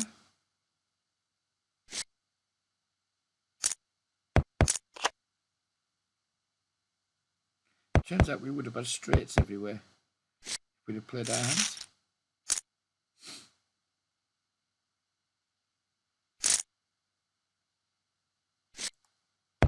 Right, 40 minutes, Reg. Let's have some knuckle down focus again.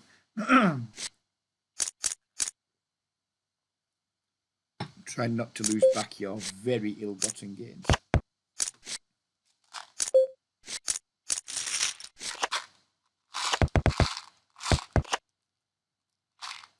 Pair and a shit gut shot. The shit flush draw, backdoor flush draw on this table. 2 chances to flop a set at this table, so we're going to raise.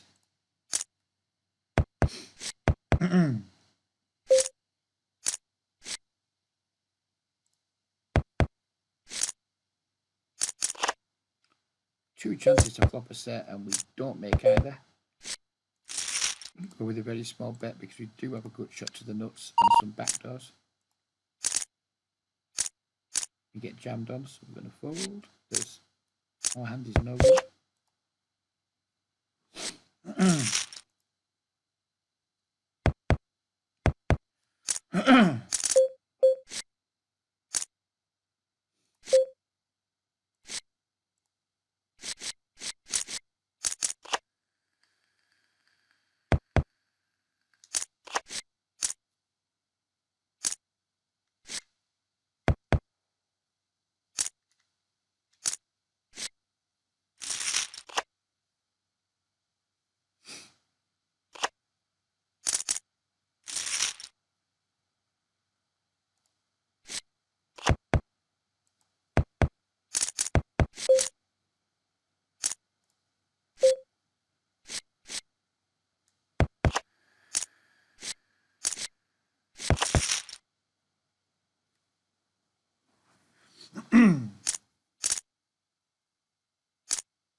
Yeah, we'll go for a set man from the cutoff.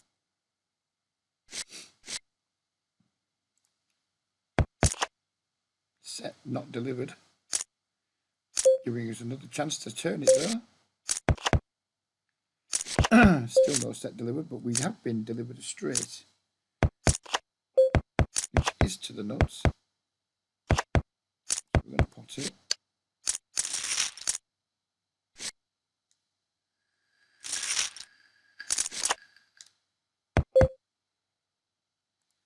No longer the nuts, but we have less than pot left, so in she goes.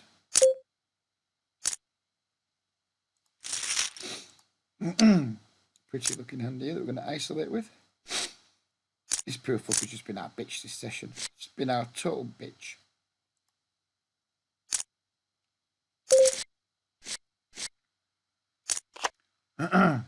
Here we have a gut shot and a backdoor flush draw, which we're going to check back in position.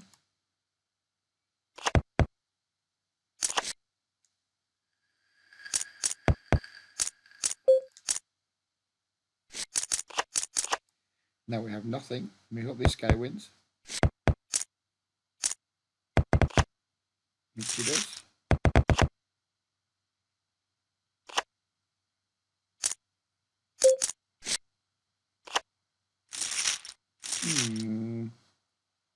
Fuck it. I think this hand maybe looks slightly prettier than it actually is. Oh, we've been squeezed as well. So we're not going to get to see a flop. Because this hand is nowhere near. This probably wasn't an open. Well, certainly wasn't an open. Definitely isn't a call versus that. But we will get to see all 5 cards because this guy's not folding. We wouldn't have actually been in terrible shape, I don't think. 7 would have given us the nuts. King would have given us the best hand, I think. Yeah, we would have won. I think we would have won anyway. Never mind.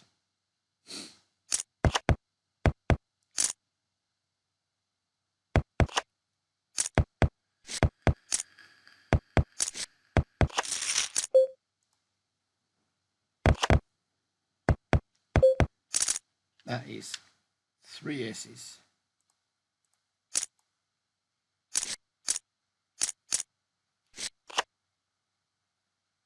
Queen ball. Thank you.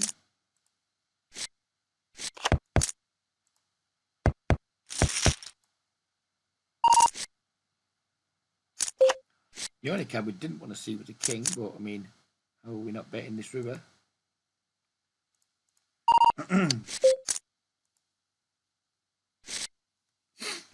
King was the only card we didn't want to see, but never mind.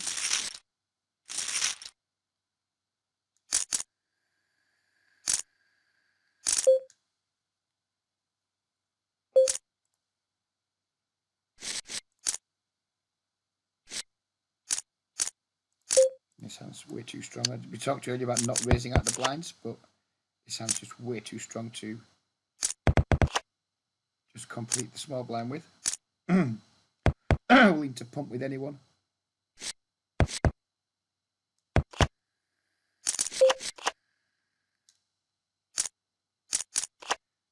We do have a truly appalling flop though. Just going to check fold here, am I?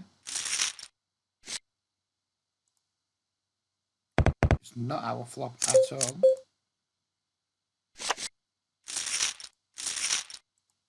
Not our flop.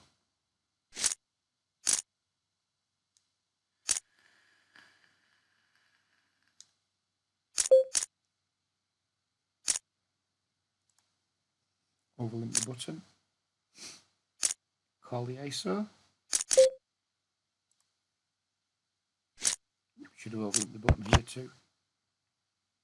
Don't raise. Want to see flops with this dude. Okay, we don't want to see any more cards.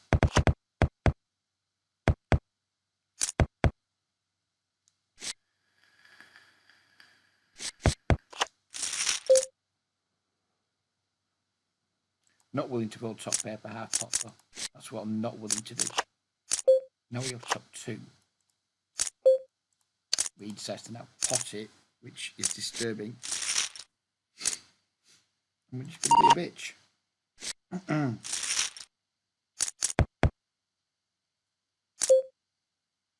What the fuck do we have here? We have a hand that I'm going to fold. That's what we have.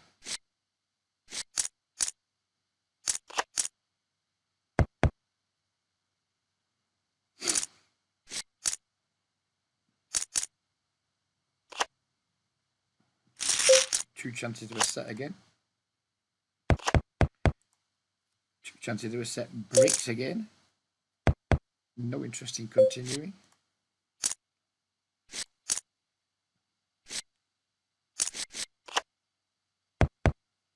I am getting very hungry. So I think we are just we're not going to go into injury time. We're going to play the last half an hour and I'm going to have some food.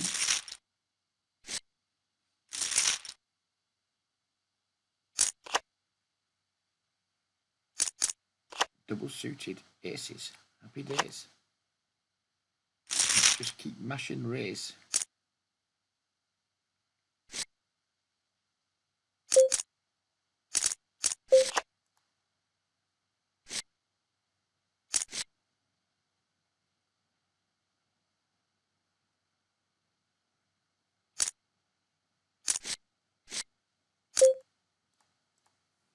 Give me a flop we like this time. Give me a flop we can continue on.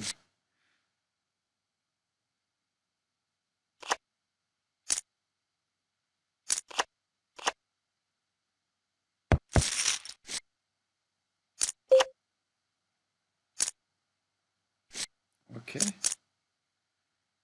Don't give me a flop we can continue on.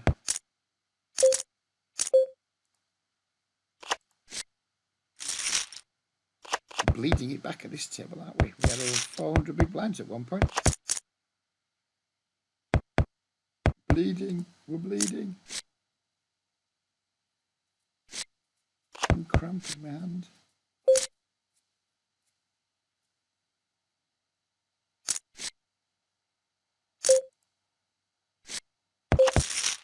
Three pairs.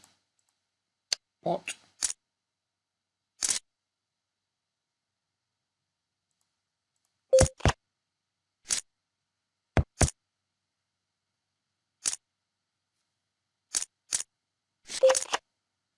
Still have three pairs.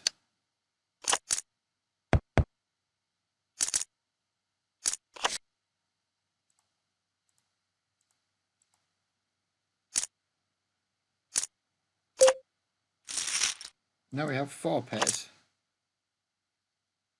which are not going to be good enough to beat his one flush. But there's three blinds to go in, so in they go.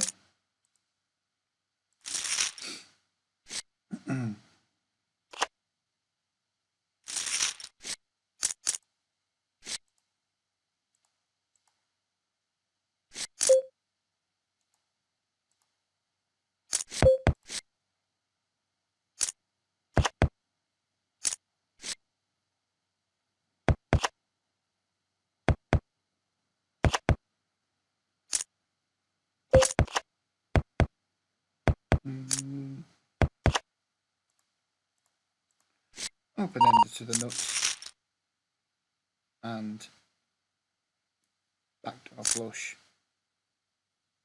backdoor boat potential.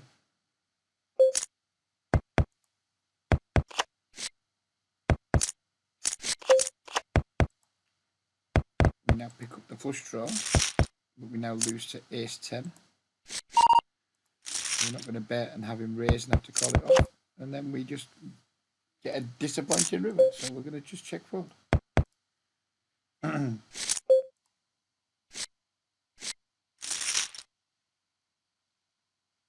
he shows us a 9, which confirms to me that we did not have the best hand.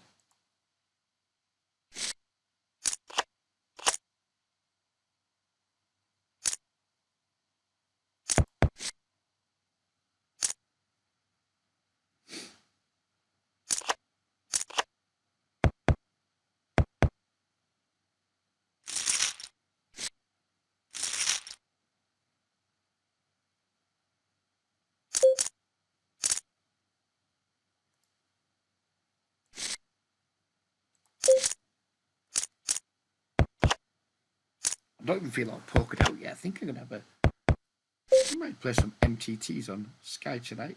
I don't feel remotely pokered out. I just feel very hungry. I think I might treat myself to a Domino's after this. Yeah, that's what we're going to do. Order a Domino's.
Some pretty miserable holdings delivered to us at the moment, aren't we? Nothing remotely interesting to play.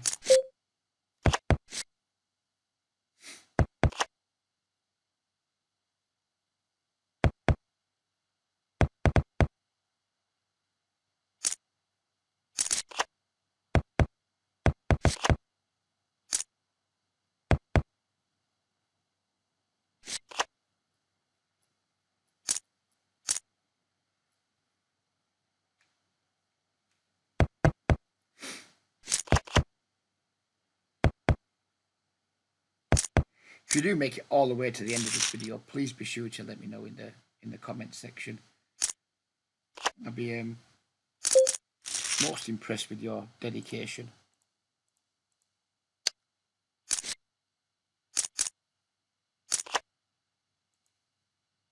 Reply at the end of the video with your favourite musician or band if you make it all the way through. Let's try and re-isolate this guy. He's praying with his 48%. Turned it into 47%. Turned it into 31%. Turned it into 0%. As usual, praying does not do anybody any fucking good anywhere ever.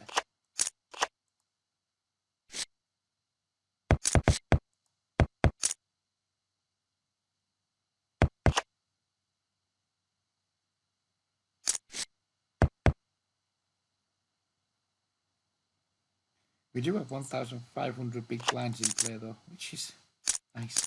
I like that.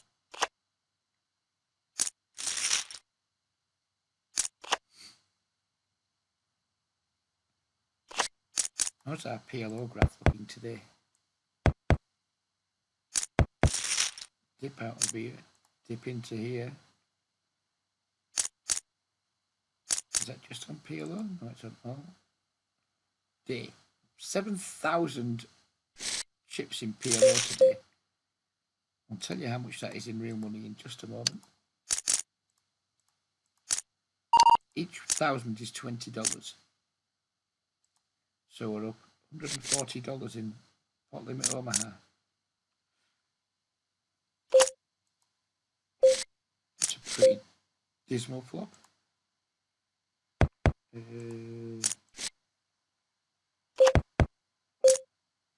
Right, so, alright, I see what's going on here. I'm going to re-isolate. The bet here with our draw. Fold here. 10, 5, 4. Not a particularly good looking flop for us. This guy though could have any two, and we do have some backdoor potential. And less than pot left, so okay. 25% is not good. 43%. You want that to go to 0? Yes, we win the side pot at least. We at least win the side pot. Oh, we won the main as well. Oh, I've lost the plot on the other table because I was too busy sweating the other action. Now we've got a shit straight. Have we got, what straight do we have? Nah, fuck it, call. Fuck it, call, win. We won over here. How many big blinds did we win in that pot? Fucking sweet baby Jesus. We won a lot of big blinds in that pot. We won 100.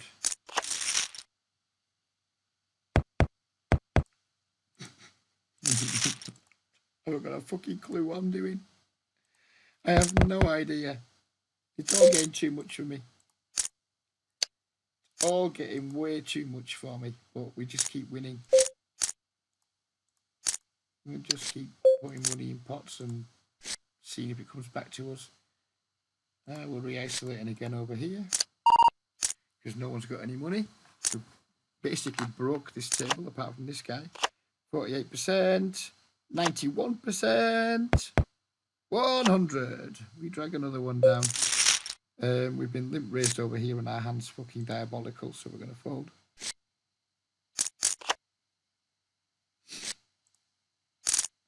I mean, hats off to this guy for just keeping trying. How much has he lost at this table? 20 bigs at a time. Yeah, he's lost. He's reloaded each time for 20 bigs, and he's had to reload 12.5 times. I think that's how it works anyway. Could be wrong, but yeah. He's persistent.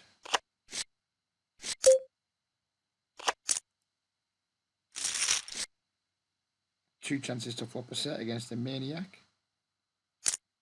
Problem here is if we call and this guy squeezes, but we'll cross that bridge if or when we come to it. This guy did squeeze with queens earlier, we noticed. We have flopped a set this time. Might need to take our time here, because we don't want to look like it's too obvious that we've got a strong hand. But we might be in the process of dragging another huge pot down.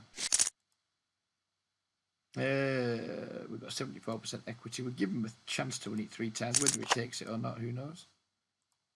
We won the first one. We haven't won the second one. We did win the second one. We didn't win the third one.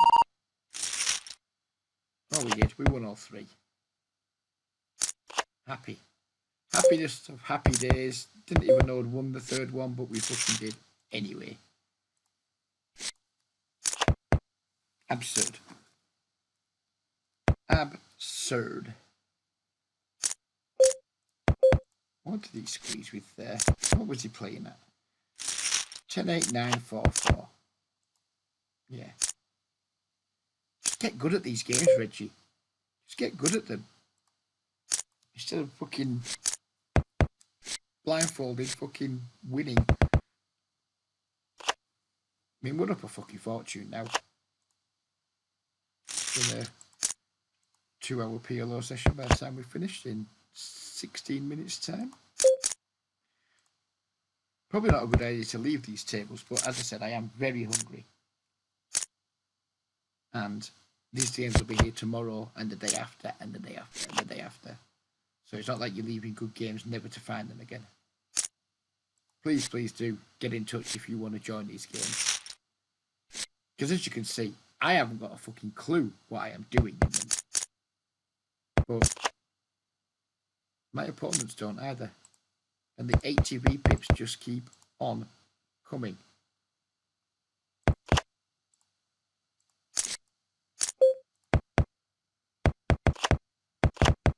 Trips.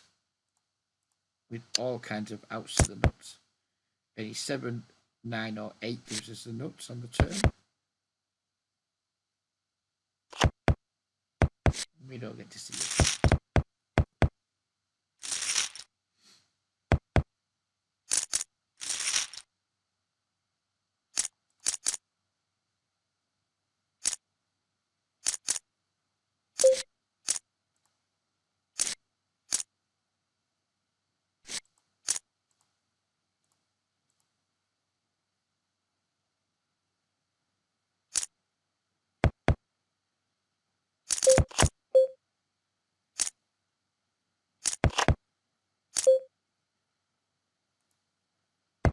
Calling here, hoping for a bod pair. Don't rejam. Good. Right, so you don't have the nuts. We don't think. So now we get to value jam against you, do we? Okay, you do have the nuts. Never mind. Didn't think he did when he just called. Thought he would rejam with the nuts, but never mind. Never mind, you can't win them all, Reggie.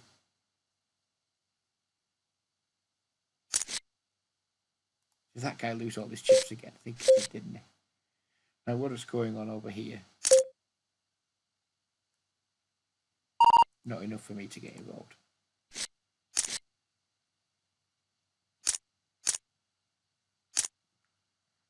Don't think we're going to go set mining here. Unless this guy comes in. If this guy comes in, I think we do go set mining. If he doesn't, then I guess we just fold. We just fold now anyway.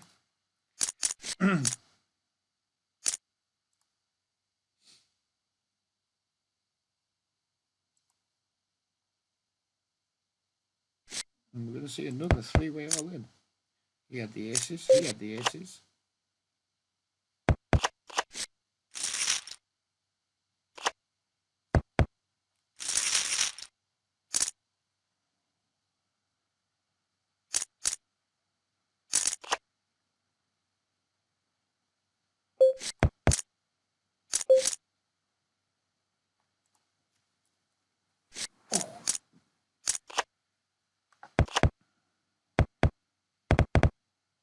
Ears are getting sore now as well.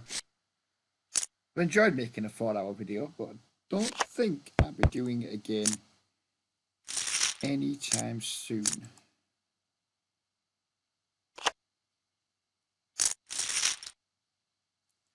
Maybe next year for charity, I'll make a 12-hour video or something.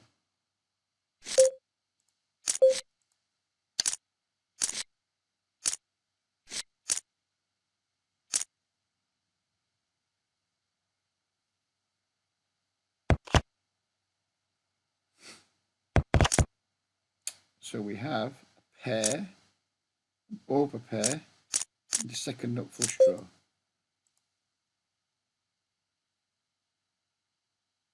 Ah, fuck it. Dice. 23% equity. That is not good. 6% equity is really not good. Ah.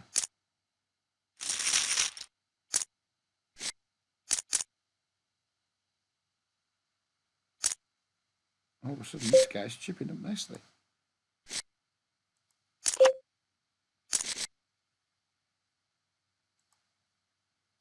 Thankfully, not a great deal from us. Maybe 50 bigs we've dropped from our peak.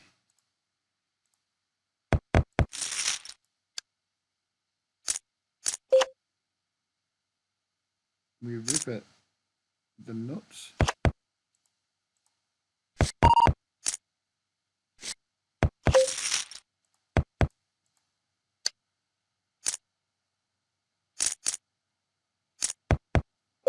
I think we'll just finish the video off playing these guys. No point stopping playing three-handed. Also, no point stopping playing when this guy's got a fat stack.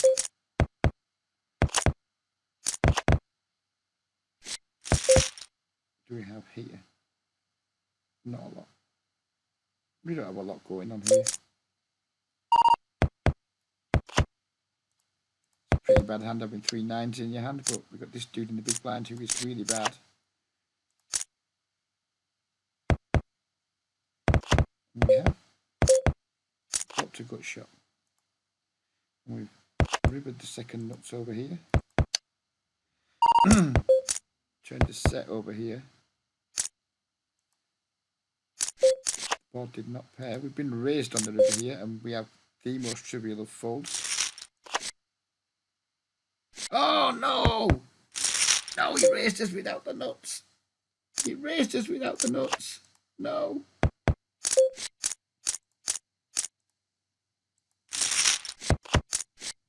No. No, no, no. No. No. That hurts. Gave her 100 big blind pot away. 200 big blind pot, whatever the fuck it was going to be. Just gave it away. Folding the second nuts in a nanosecond. Man, I could have took 30 seconds and I still would have folded it, because people do not bluff raise rivers in these games. And yeah. That's a good thing about being 10 minutes from the end of a 4-hour video. Not many people are going to see me fold the second nuts and be able to flame before it.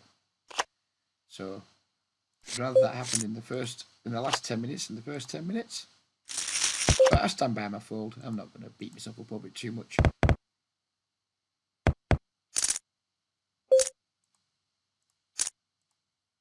How can I? How can I beat myself up? We've had a crushing session.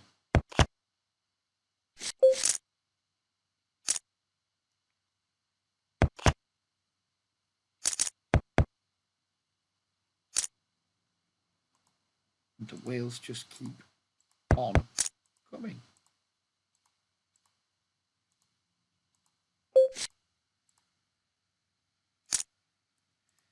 Mark that hand for review.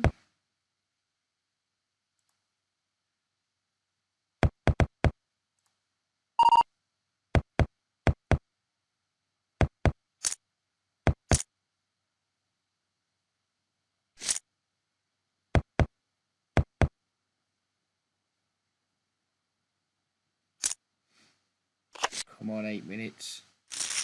Let me get that Domino's ordered.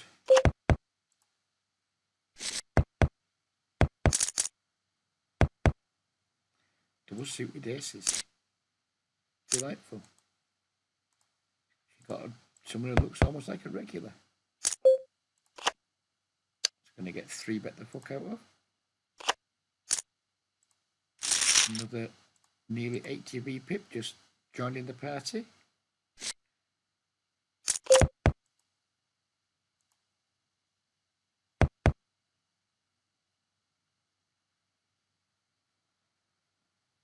And then the 63 V-pip just comes and sidles along. I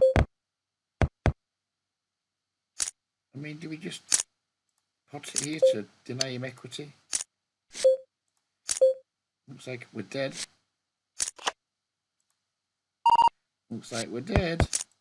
Wow, he has a random 6. Double suit with kings or fair enough, I suppose. Fair enough, I suppose. You can't legislate for that, can you? You cannot legislate for that. I'm not going to be disappointed about that.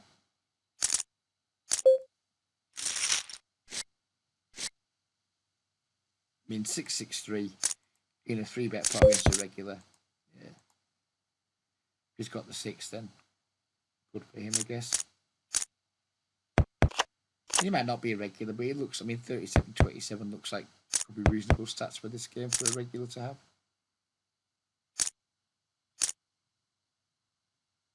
He's crushing it. He's turned up and he's crushed it. That's what he's doing. What are we doing, more to the point? I guess we're just flat. We have 3 high cards and a flush draw. We miss. Yeah, so we're finishing on a poor, aren't we? Folded the second nuts over here that would have won. We've had aces cracked over here, which in this game is just whatever, super standard. And I'm feeling like I want to stop playing now because I'm hungry and we're just on just a little bit of a low. Given that, you know, in another day we could have had an extra 150 to 200 big blinds. But I mean, how can we complain? We won that massive flip earlier over here where we got it in a 400 big blind pot. I think it's like 53% equity on the flop. So please don't think I'm complaining because I'm not. But if we weren't 4 minutes and 45 seconds away from reaching the 4-hour mark, I'd be struggling.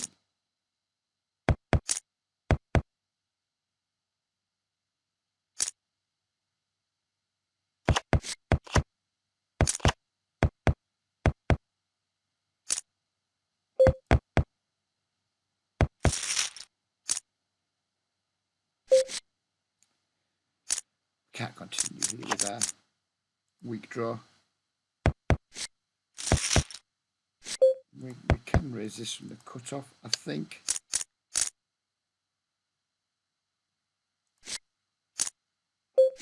Up against Stuffy, the man who is capable of raising third nuts on the river.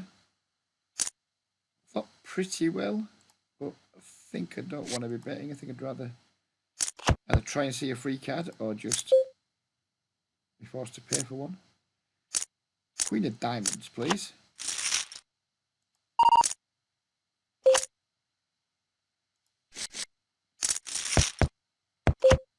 One card too late, you fuckwit.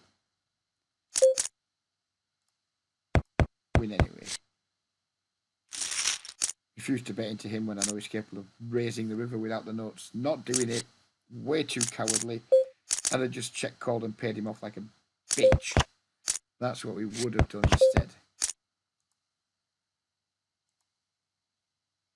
I think we can start thinking about sitting out next big blind, can't we? Pay our blind here. We'll pay our blind here. We've already paid our blind here. So, yeah. One more orbit of each table should be enough to see us through to the finish line. Don't forget serendipitous. You haven't already typed it. You could be the man, or the woman, or the gender neutral. If that much of a cunt to believe that's the thing.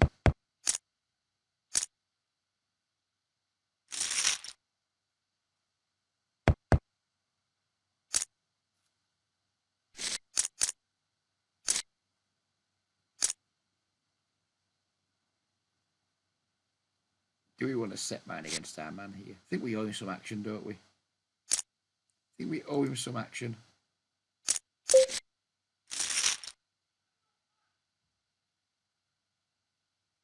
Set mine here too, I think.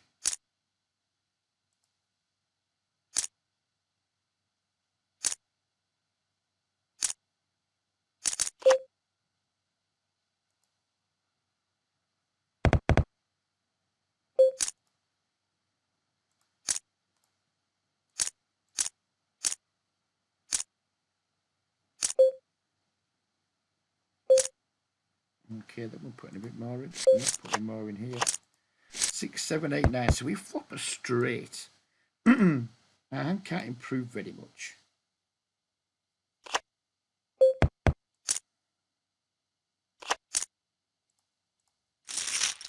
At least it's at our lowest stake table. So if we lose 100 blinds to him, it's not going to hurt very much.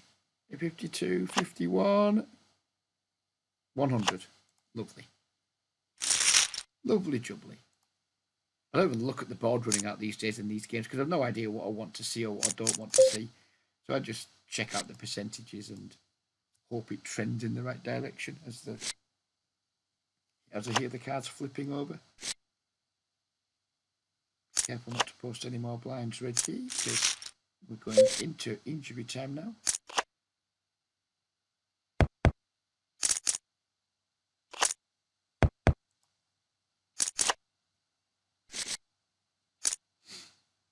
Let me see a flop. Let me see a flop. Let me see a flop. Don't then.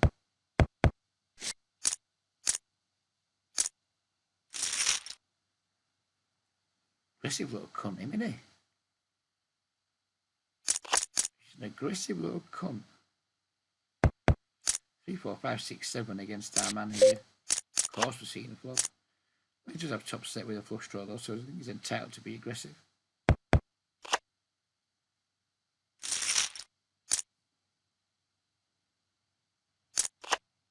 It'd just be sweet to flop a straight against COVID again. We don't know. We don't.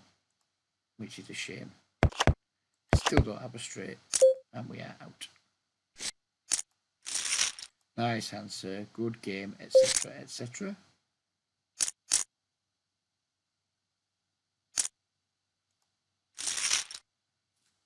Paying very close attention to where the buttons are at my various tables. Again, another easy fold. I don't mind just having some easy folds all the way to the finish line. I'll happily take that. And then we can check how much of a win we've booked. Calling it now, it's definitely going to be a winning session. There's no way I lose 600 big blinds in the next maybe 9 hands. No chance.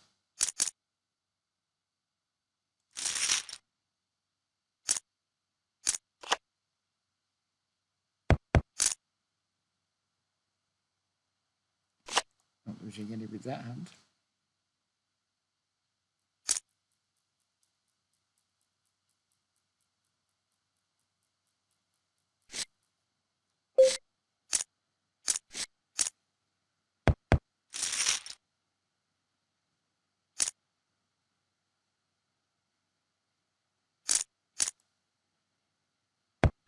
Or with that one. I think we're going to straddle every last hand. Let's get ready on the straddles.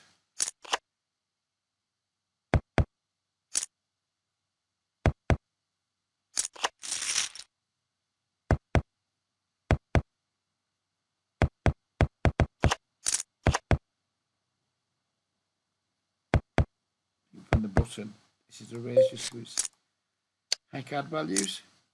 Don't forget your straddles, or Reg. Too often I say I'm going to straddle the last hands and then never get round to it. So do not forget your straddles, Reg.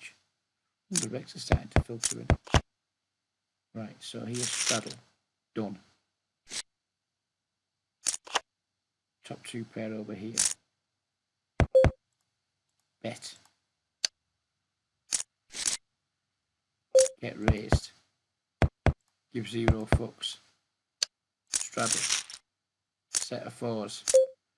No, not a set of fours. Or is it a set of fours? No. Bring it twice. Fold. Oh, we lose on the river. First time, and we're going to lose the second time too. So, bit of a pisser. Never mind. Here we can just stand up now because we're out of the hand.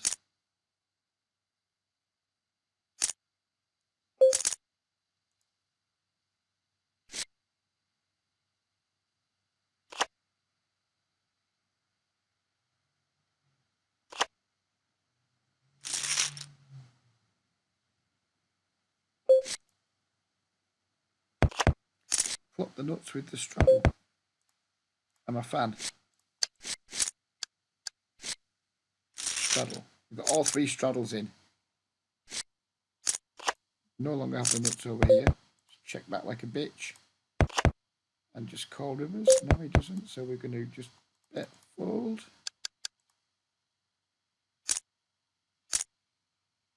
And leave. And leaving here. Oh, fuck, it's a call timetable. Right, we're not continuing the video because we're just not. Didn't realise it's a call timetable. Means I've got to play another 15 minutes. Which, I'll be honest, pissed me off a bit, but whatever. Just glad the others weren't. Let's see how we've done. Well, first of all, what's our result for the month? Well, we're up 12,000. So that's divide that by 50. So $240 for the month at PLO, which is nice. And we made 160 plus of those today. So yeah, I hope you guys have enjoyed this video. It's been, I'll be honest with you, it's been a slog. I've enjoyed the second 2 hours more than the No Limit part. It was nice to chat with Phil. Yeah, delightful guys.